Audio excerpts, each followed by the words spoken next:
നമ്മളാരും ദൈവങ്ങളല്ല, നമ്മളാരും പെർഫെക്റ്റ് ആയിട്ടുള്ള മനുഷ്യരല്ല. നമുക്കൊക്കെ ഒരുപാട് പ്രശ്നങ്ങളുണ്ട്. നമ്മൾ പരിശ്രമിച്ചുകൊണ്ടിരിക്കുകയാണ്. You are a work in progress. Take one day at a time. നമ്മളെ തന്നെ ഒരുപാട് ഹാർഡായിട്ട് ജഡ്ജ് ചെയ്യരുത്. Just do your best by taking one day at a time. ഇന്നത്തെ എൻ്റെ ദിവസം എന്ത് പറ്റി? ചില കാര്യങ്ങളിൽ തെറ്റുപറ്റി, ചില മിസ്റ്റേക്സ് പറ്റി, ചില കാര്യങ്ങൾ വിചാരിച്ച പോലെ ചെയ്യാൻ പറ്റിയില്ല. ഇറ്റ്സ് ഓക്കെ, കഴിഞ്ഞുപോയി. Forgive, forget, now take the next day. ഇത് തന്നെയാണ് നമ്മുടെ ജീവിതത്തിൽ ഓരോ ദിവസവും സംഭവിക്കേണ്ടത്. It will take time. നമ്മൾ ആഗ്രഹിക്കുന്ന ഒരു ജീവിതത്തിലേക്കും ആഗ്രഹിക്കുന്ന ഒരു മനുഷ്യനിലേക്കും എത്താനായിട്ട് സമയമെടുക്കും. പക്ഷേ ഈ ചെറിയ ചെറിയ പരാജയങ്ങൾ, ചെറിയ ചെറിയ വീഴ്ചകൾ നമ്മളെ പിറകോട്ട് വലിക്കാൻ, അവിടെ താഴെ പിടിച്ചിടാനായിട്ട് നമ്മൾ സമ്മതിക്കരുത്. Take time, take rest, believe in yourself and rise up again. സമയമെടുക്കുക, വിശ്രമിക്കുക, വീണ്ടും പരിശ്രമിക്കുക. സർ ജെയിംസ് ഡൈസൺ എന്ന് പറയുന്ന ഒരു ബ്രിട്ടീഷ് ബിസിനസ്സുകാരനുണ്ട്. 1940കളുടെ അവസാനത്തിലാണ്. Abhirami, are you ready? Is the team ready, Abhirami? Yes, sir. Let me tell something in the beginning, then you can comment. Okay, please, 1 second. Hi friends, warm welcome to Marthapulas Training College platform for yet another insightful program. And today is going to be a great day because we are going to have a great psychologist with us and plenty of insightful ideas with us. And I would like all of you to share the link that I have shared here also in the chat to your friends, colleagues and students so that some of them can also come and benefit from this program. നമ്മുടെ programme മലയാളത്തിലാണ്. ഇന്നത്തെ programme മലയാളത്തിലാണ്. പ്രിയപ്പെട്ട കൂട്ടുകാരെ, നിങ്ങൾ നമ്മുടെ ചാറ്റില് നമ്മുടെ ഇന്നത്തെ പ്രോഗ്രാമിന്റെ ലിങ്ക് ഇട്ടിട്ടുണ്ട്. അത് നിങ്ങളുടെ കൊളീഗ്സിനും സ്റ്റുഡൻസിനും ഫ്രണ്ട്സിനും ഫാമിലിക്കും എല്ലാം ഷെയർ ചെയ്യണം. കാരണം ഇന്നത്തേത് വളരെ ഇൻസൈറ്റ്ഫുൾ ആയിട്ടുള്ള ഒരു പ്രോഗ്രാമാണ്.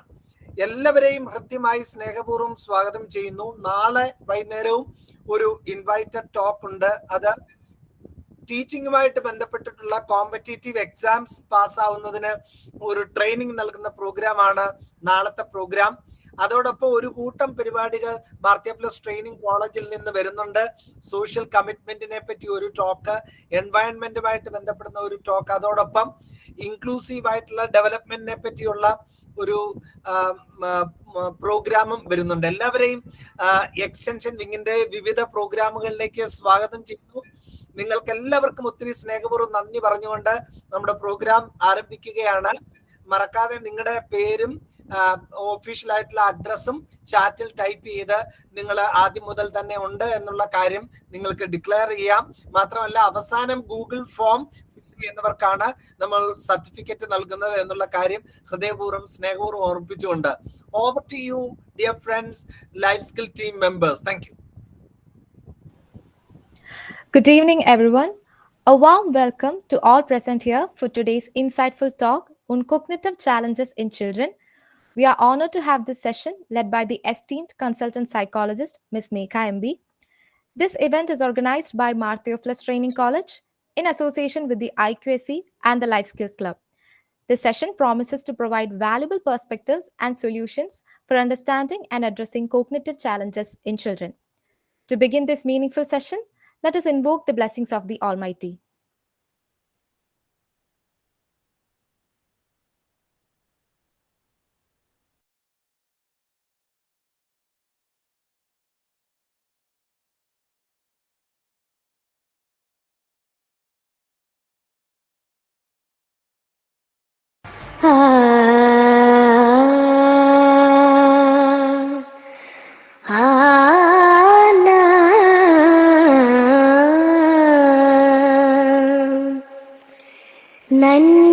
നന്മയാകുന്ന കാന്തി കാണുവാൻ കണ്ണിനാകേണമേ, നല്ല വാക്കിൻ്റെ ശീലു ചൊല്ലുവാൻ നാവിനാകേണമേ, സ്നേഹമാകുന്ന ഗീതമോ എൻ്റെ കാതിലിണയാകണേ, സത്യമെന്നുള്ള ശീല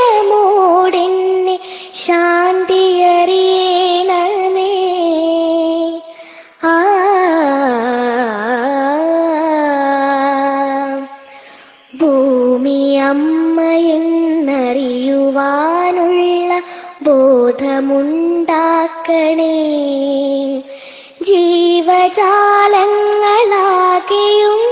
ജന്മബന്ധുവായിടണേ. ജാതിഭേദങ്ങളെന്ന ശാപമോ ദൂരെ മറയണമേ. ലോകമൊന്നെന്ന പാഠമെന്നുമെൻ മനസ്സിലെഴുതേണമേ.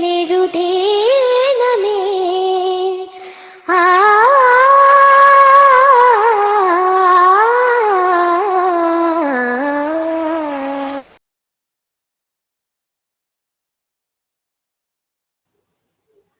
It is now time to formally begin the program. To deliver the introductory note, I invite our principal, Professor Dr. Joju Joon. Sir, please. Thank you very much. Dear friends, I'm really delighted to welcome all of you to this program.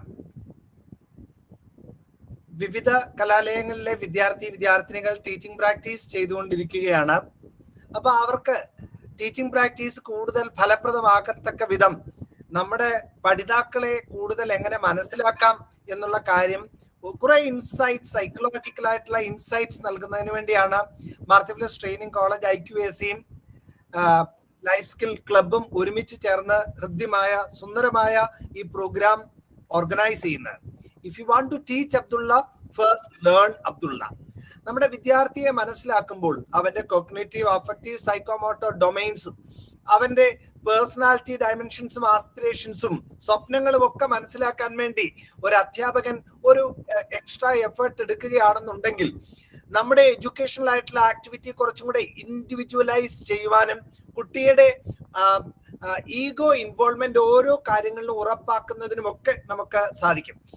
അതിന് ഒത്തിരി സ്നേഹത്തോടുകൂടെ ഇന്നത്തെ invited ടോക്കിലേക്ക് നിങ്ങളെ എല്ലാവരെയും സ്വാഗതം ചെയ്യുന്നു. Actually നിങ്ങളാണ് ഈ പ്രോഗ്രാമിന്റെ പേട്രൺസ്. അതുകൊണ്ട് മറക്കാതെ നിങ്ങൾ നമ്മുടെ പ്രോഗ്രാമിന്റെ ലിങ്ക് ഞാൻ ചാറ്റിൽ ഇട്ടിട്ടുണ്ട്. അത് കോപ്പി ചെയ്ത് നിങ്ങളുടെ ഫ്രണ്ട്സിന്, സ്റ്റുഡൻസിനൊക്കെ ഒന്ന് അയച്ചു കൊടുത്താൽ കുറെ പേർ കൂടെ വന്ന് ഈ പ്രോഗ്രാമിൽ നിന്ന് ബെനിഫിറ്റ് എടുക്കാനായിട്ട് സാധിക്കും. നമുക്ക് ഒരു ഛേദവും ഇല്ലാതെ ചെയ്യാൻ പറ്റുന്ന നല്ല ഒരു നന്മ പ്രവൃത്തിയാണത്, ഒരു ഉപകാരമാണത്. നമ്മുടെ ഇന്നത്തെ സൈക്കോളജിസ്റ്റ് വളരെ ഇമ്പോർട്ടൻ്റ് ആയിട്ടുള്ള ഒരു പേഴ്സണാലിറ്റിയാണ് മേഘ. ഒരു കൺസൾട്ടന്റ് സൈക്കോളജിസ്റ്റ് ആണ്. വിവിധ കലാലയങ്ങളിലെ കുട്ടികൾക്ക് കൗൺസിലിംഗ് കൊടുക്കുന്നതിനും സൈക്കോളജിക്കൽ ആയിട്ടുള്ള ഇൻസൈറ്റ്സ് പകരുന്നതിനും സദാ ജാഗ്രതയോടുകൂടെ പ്രവർത്തിക്കുന്ന വളരെ പവർഫുൾ ആയിട്ടുള്ള ഒരു സൈക്കോളജിസ്റ്റും അധ്യാപികയും ഒക്കെയാണ് മേഘയെ പറ്റി ഇവിടെ കൂടുതലായിട്ട് വിവരണങ്ങൾ നൽകുന്നതിന് വേണ്ടിയുള്ള സംഭവങ്ങൾ ഉള്ളത് കൊണ്ട് ഞാൻ അധികം വിശദീകരിക്കുന്നില്ല. മേഘ വളരെ പവർഫുൾ ആയിട്ടുള്ള ഒരു സൈക്കോളജിസ്റ്റ് ആണ്.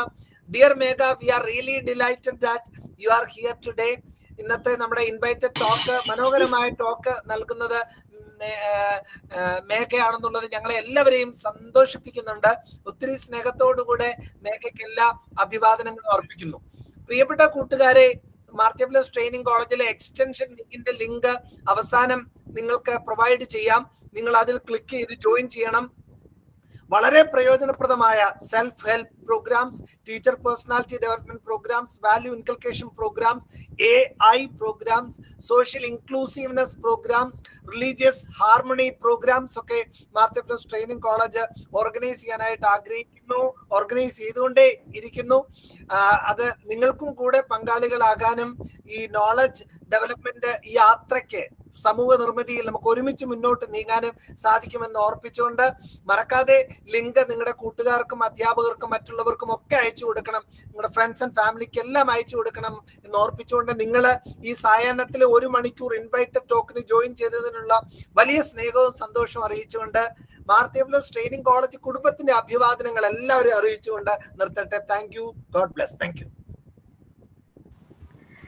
Thank you, sir, for setting the tone for today's event. Next, it is my pleasure to invite Ms. Abrami GS to introduce our distinguished guest, Ms. Megha MP. Over to you, Abrami. Thank you, Alina. So can we have the PowerPoint also? Yes.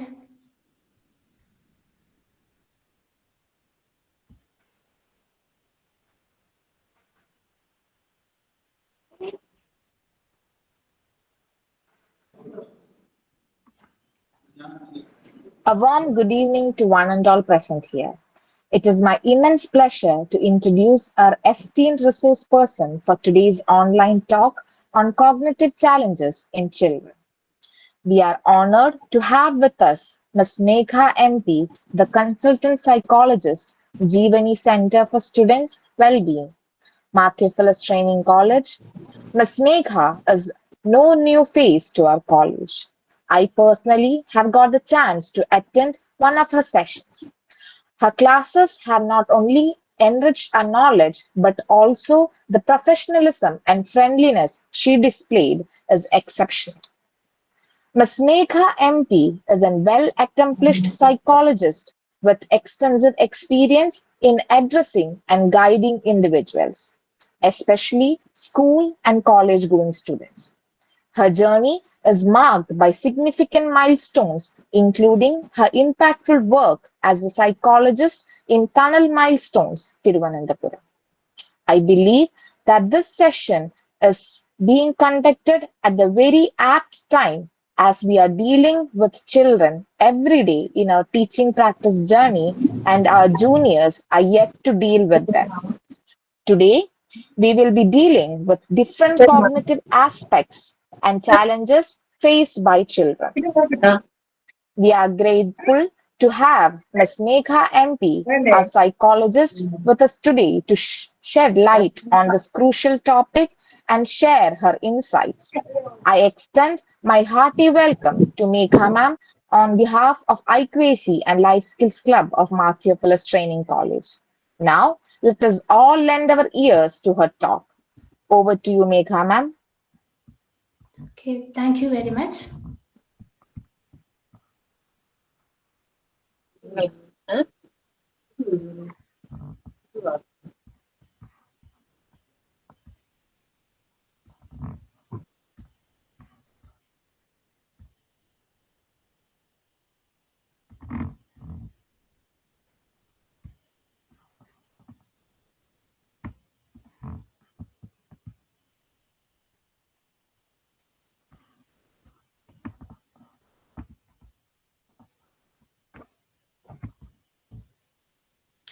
Okay, good evening all. Today we are discussing the topic understanding the learning and cognitive challenges in students. Okay, can anyone explain what is a challenge? Can be some kind A of difficulty. I'm not audible. Something that you hindrance or find difficulty. difficult to do. Yeah okay sir. അപ്പോൾ നമ്മൾ ഈ ഒരു challenge എന്താണെന്ന് വെച്ചാൽ നമുക്ക് എന്തെങ്കിലും ഒരു കാര്യം ചെയ്യാൻ അല്ലെങ്കിൽ ഇപ്പോൾ നമുക്കൊരു ഒരു പ്രോബ്ലം സോൾവ് ചെയ്യണം, പക്ഷെ അതിനെന്തെങ്കിലും ഒരു ഡിഫിക്കൽട്ടി നമ്മൾ നേരിടുവാണെങ്കിൽ നമുക്ക് അതിനൊരു ചലഞ്ച് എന്ന് പറയാം. അതുപോലെ തന്നെ നമ്മൾ ഇന്നത്തെ ഈ ഒരു ടോക്കിൽ നമ്മൾ എന്താണ് ഈ ഒരു സെഷൻ, ഈ ഒരു 1 hour സെഷനിൽ നമ്മൾ ആക്ച്വലി ഡിസ്കസ് ചെയ്യുന്നത് കുട്ടികൾ നേരിടുന്ന ലേണിംഗ് ആൻഡ് കോഗ്നിറ്റീവ് ചലഞ്ചസ് ആണ് നമ്മൾ ഇന്നത്തെ ഈ ഒരു സെഷനിൽ ഡിസ്കസ് ചെയ്യുന്നത്. ഓക്കെ, അപ്പോൾ ഒരു ചലഞ്ച് എന്ന് പറയുമ്പോൾ ലേണിങ്ങിലും കോഗ്നിഷനിലും ഉള്ള ഒരു ചലഞ്ച് കൊണ്ട് ഉദ്ദേശിക്കുന്നത് എന്താണെന്ന് വെച്ചാൽ ഒരു പീസ് ഓഫ് ഇൻഫർമേഷൻ നമ്മൾ അക്വയർ ചെയ്യുന്നതിലുള്ള ഒരു ബുദ്ധിമുട്ട്. ഇൻ കേസ് നമ്മൾ ആ ഒരു പീസ് ഓഫ് ഇൻഫർമേഷൻ നമ്മൾ അക്വയർ ചെയ്ത് കഴിഞ്ഞാൽ ആ ഒരു ഇൻഫർമേഷൻ ചിലപ്പോൾ പ്രോസസ്സ് ചെയ്യുന്നതിൽ നമുക്കൊരു ഡിഫിക്കൽട്ടി ഉണ്ടാവാം. ഓൾറെഡി ഒരു അക്വയർഡും പ്രോസസ്ഡും ആയിട്ടുള്ള ഒരു ഇൻഫർമേഷൻ ആണെങ്കിൽ നമുക്കത് അപ്ലൈ ചെയ്യാനായിരിക്കും ഒരു ഡിഫിക്കൽട്ടി ഉണ്ടാവുക. അതായത് ഒരു നമ്മളിപ്പോൾ ഒരു എക്സാമ്പിൾ പറയുകയാണെങ്കിൽ, ഇപ്പോൾ ഒരു കുട്ടിയുടെ നമ്മളൊരു 10 രൂപ കൊടുത്തിട്ട് ആളോട് കടയിൽ പോയിട്ട് കുറച്ച് സാധനങ്ങൾ മേടിച്ചുകൊണ്ട് വരാനായിരിക്കും നമ്മൾ പറയുന്നത്. അപ്പൊ ആ ഒരു കുട്ടിക്ക് എന്താണ് ഇതൊരു 10 രൂപയാണെന്നും ഈ ഒരു പൈസ കൊടുത്താലേ കടയിൽ നിന്ന് സാധനം കിട്ടുള്ളൂ എന്നൊക്കെ ഓൾറെഡി കുട്ടിക്ക് അറിയായിരിക്കും. പക്ഷെ ഒരു 7 രൂപയുടെ സാധനം കുട്ടി കടയിൽ നിന്ന് മേടിച്ചു, ആൻഡ് 10 രൂപ കുട്ടി കൊടുത്തു.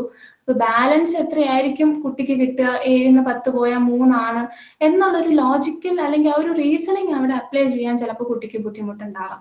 അപ്പൊ ഈ ഒരു ഏതിലാണെങ്കിലും നമുക്ക് അക്വയർ ചെയ്യുന്നതിലാണെങ്കിലും പ്രോസസ്സ് ചെയ്യുന്നതിലാണെങ്കിലും അക്വയർഡും പ്രോസസ്ഡും ആയിട്ടുള്ള സംഭവങ്ങൾ നമുക്ക് റിയൽ ലൈഫിൽ അപ്ലൈ ചെയ്യുന്നതിലാണെങ്കിലും ചിലപ്പോൾ നമുക്ക് ബുദ്ധിമുട്ടുണ്ടാകാം. ആൻഡ് ഈ ഡിഫിക്കൽട്ടീസ് എന്ന് പറയുന്നത് അല്ലെങ്കിൽ ഈ ചലഞ്ചസ് നമ്മുടെ സോഷ്യൽ, ഇമോഷണൽ, പേഴ്സണൽ, അക്കാഡമിക് ഡെവലപ്മെന്റിനെല്ലാം തന്നെ മോശമായിട്ട് തന്നെ ബാധിക്കും. അപ്പോൾ ഇതിനെയൊക്കെയാണ് നമ്മൾ ചലഞ്ചസ് അല്ലെങ്കിൽ ലേണിംഗ് ആൻഡ് കോഗ്നിറ്റീവ് ചലഞ്ചസ് എന്ന് പറയുന്നത്. ആൻഡ് ഈ ചലഞ്ചസ് എന്തൊക്കെയാണ്, അതുപോലെ തന്നെ ഇതിൻ്റെ സൈൻസ് ആൻഡ് സിംറ്റംസ് എന്തൊക്കെയാണ്, ഇത് നമുക്ക് ആസ് എ ടീച്ചർ നിങ്ങളുടെ റോൾ എന്താണ്, നമുക്ക് ഇതുമായിട്ട് ഡീൽ ചെയ്യാൻ വേണ്ടിയിട്ട് നമുക്ക് എന്തൊക്കെ സ്ട്രാറ്റജീസ് അത്യാവശ്യമാണ്. അപ്പോൾ ഇതിനെയൊക്കെ കുറിച്ചിട്ടാണ് നമ്മൾ ഇന്ന് ഈ ഒരു സെഷനിൽ ഡീറ്റെയിൽ ആയിട്ട് ഡിസ്കസ് ചെയ്യുന്നത്. ഓക്കെ, ഫസ്റ്റ് നമുക്ക് കോഗ്നിറ്റീവ് ചലഞ്ചസ് എന്തൊക്കെയാണ് എന്നുള്ളതാണ് നോക്കേണ്ടത്. അപ്പോൾ നമുക്കറിയാം, ഒരു സ്കൂൾ സെനേറിയയിലാവുമ്പോഴത്തേക്കും കൂടുതലായിട്ട് നമുക്കൊരു ഇൻട്രാക്റ്റീവ് ഡിസ്കഷൻ തന്നെ നമുക്ക് നടത്താം. ഇപ്പോൾ ഒരു സ്കൂൾ സെനേറിയയിലാവുമ്പോഴത്തേക്ക് കൂടുതൽ എങ്ങനത്തെ കോഗ്നിറ്റീവ് ചലഞ്ചസ് ആയിരിക്കും കുട്ടികൾ കൂടുതലായിട്ട് ഫേസ് ചെയ്യുക? നമുക്ക് ചാറ്റ് ബോക്സ് വേണമെങ്കിലും യൂസ് ചെയ്യാം, അല്ലെങ്കിൽ അൺമ്യൂട്ട് ആക്കിയിട്ട് പറഞ്ഞാലും മതി. എങ്ങനത്തെ ചലഞ്ചസ് ഒക്കെ ആയിരിക്കാം കുട്ടികൾ കൂടുതലായിട്ട് ഫേസ് ചെയ്യേണ്ടി വരുന്നത്?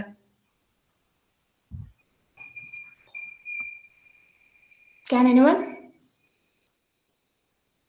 Yeah, sir പറഞ്ഞു different levels of intellectual disability. Okay. Motivation levels. Okay, അപ്പോൾ നമുക്ക് അപ്പോൾ ഈ പറഞ്ഞ പോലെ സാറ് പറഞ്ഞ പോലെ ഇന്റലക്ച്വൽ ഡിസബിലിറ്റി ഉണ്ട്, ADHD ഉണ്ട്. പിന്നെ നമുക്ക് ഈ ഓട്ടിസ്റ്റിക് ഒക്കെ ആയിട്ടുള്ള കുട്ടികളാണെങ്കിൽ നമുക്ക് കുറച്ചുകൂടിയൊക്കെ നേരത്തെ തന്നെ അവരെ ഐഡന്റിഫൈ ചെയ്യാൻ പറ്റും. അതായത് നേരത്തെ തന്നെ നമുക്ക് ഇപ്പോൾ ഓട്ടിസ്റ്റിക് ആയിട്ടുള്ള ഒരു കുട്ടിയാണെങ്കിൽ അതിന്റെ ഫീച്ചേഴ്സ് ഒക്കെ നേരത്തെ തന്നെ നമുക്ക് ഐഡന്റിഫൈ ചെയ്യാൻ പറ്റും. പക്ഷേ ഈ ഒരു പറഞ്ഞ പോലെ ഈ ഒരു ഇന്റലക്ച്വൽ ഡിസബിലിറ്റി, ADHD ഇതിന്റെയൊക്കെ ആണെങ്കിൽ നമുക്ക് ഭയങ്കര ഡിഫിക്കൽട്ട് ആയിരിക്കും. ചിലപ്പോൾ ആ ഒരു വീട്ടിൽ നിൽക്കുമ്പോൾ തന്നെ വീട്ടിലെ പാരൻസിന് തന്നെ ചിലപ്പോൾ ഇവൻ ഐഡന്റിഫൈ ചെയ്യാനായിട്ട് ബുദ്ധിമുട്ട് ഉണ്ടാകും. ഓക്കെ, അപ്പൊ നമുക്ക് ഇന്റലക്ച്വൽ ഡിസബിലിറ്റി അല്ലെങ്കിൽ ഇന്റലക്ച്വൽ ഡെവലപ്മെന്റൽ ഡിസോർഡർ എന്താണ് എന്നുള്ളതാണ് നമ്മൾ ആദ്യം ഡിസ്കസ് ചെയ്യുന്നത്.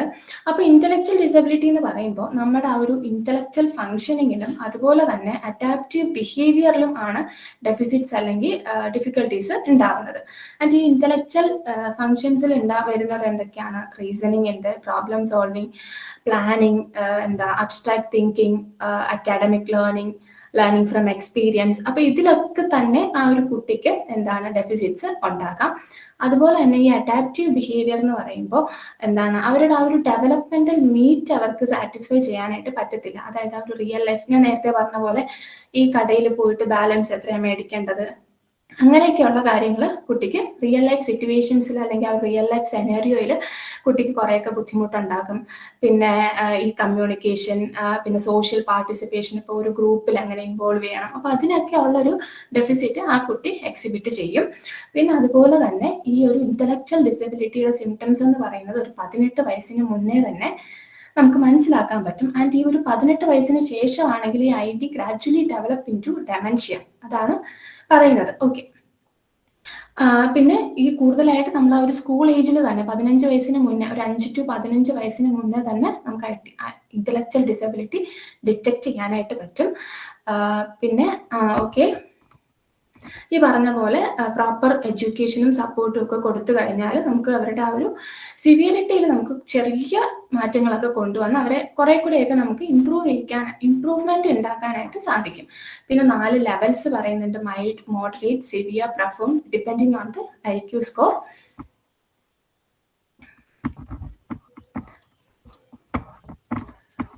ഓക്കെ, അടുത്തതാണ് ADHD. Can anyone give the full form of ADHD? Attention deficit hyperactivity disorder. Yeah, right. I'm sorry. Okay.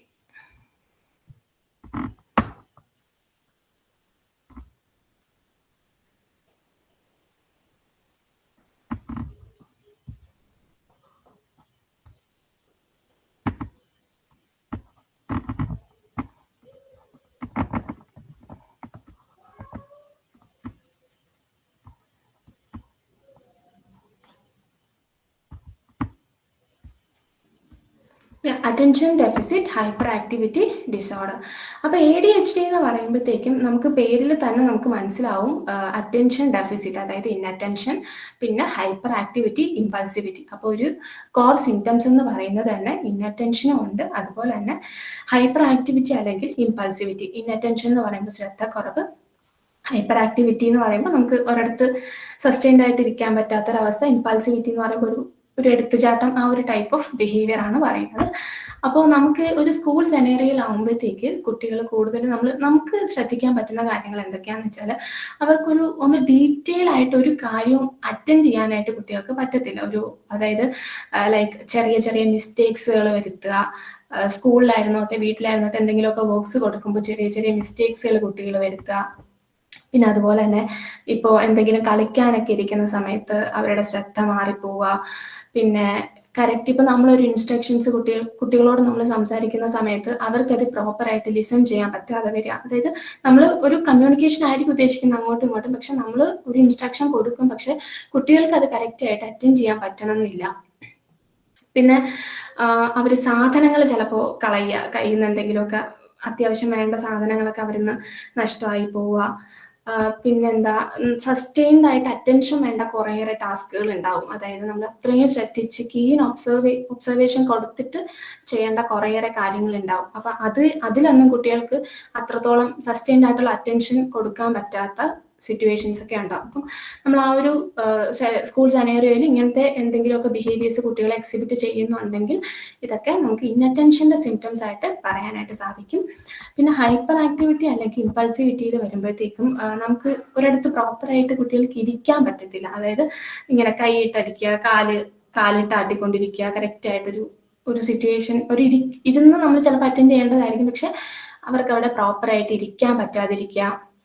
പിന്നെ ഒരു നമ്മൾ ഒതുങ്ങി നിൽക്കേണ്ട ഒരു സിറ്റുവേഷൻ ആയിരിക്കും, അല്ലെങ്കിൽ മിണ്ടാതെ നിൽക്കേണ്ട ഒരു സിറ്റുവേഷനിൽ കുട്ടികൾ ഇങ്ങനെ ഓടിച്ചാടി നടക്കുക, അല്ലെങ്കിൽ മരത്തിൽ ഇങ്ങനെ കയറുക, അങ്ങനെ എന്തെങ്കിലുമൊക്കെ ചെയ്യുക.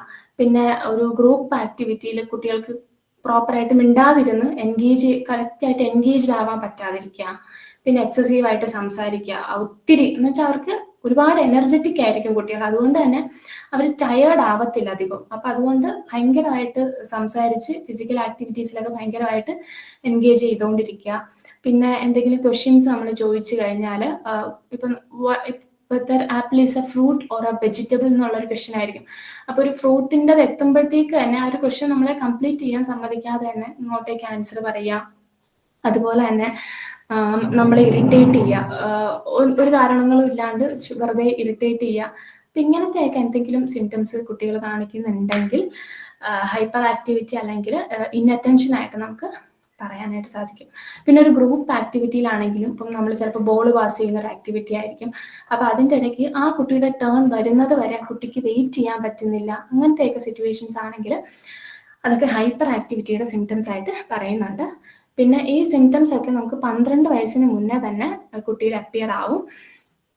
പിന്നെ ഏതെങ്കിലും 2 സെറ്റിങ്സിൽ കൂടുതൽ കുട്ടി എക്സിബിറ്റ് ചെയ്യണം. സ്കൂളിൽ മാത്രമായിരിക്കും അത്, ചിലപ്പോൾ സ്കൂളിലും വീട്ടിലും അങ്ങനെ ഒരു 2 അതിൽ കൂടുതലോ സിറ്റുവേഷൻസിൽ ഈ ബിഹേവിയേഴ്സ് കുട്ടി എക്സിബിറ്റ് ചെയ്തിരിക്കണം. അപ്പം ഇതൊക്കെയാണ് ഹൈപ്പർ ആക്ടിവിറ്റിയുടെ സിംറ്റംസ് എന്ന് പറയുന്നത്. അപ്പോൾ ഈ ചില കുട്ടികൾക്ക് ഇൻഅറ്റൻഷൻ ആയിരിക്കും, ചിലർക്ക് ഹൈപ്പർ ആക്ടിവിറ്റി ആയിരിക്കും, ഹൈപ്പർ ആക്ടിവിറ്റി ഓർ ഇമ്പൾസിവിറ്റി.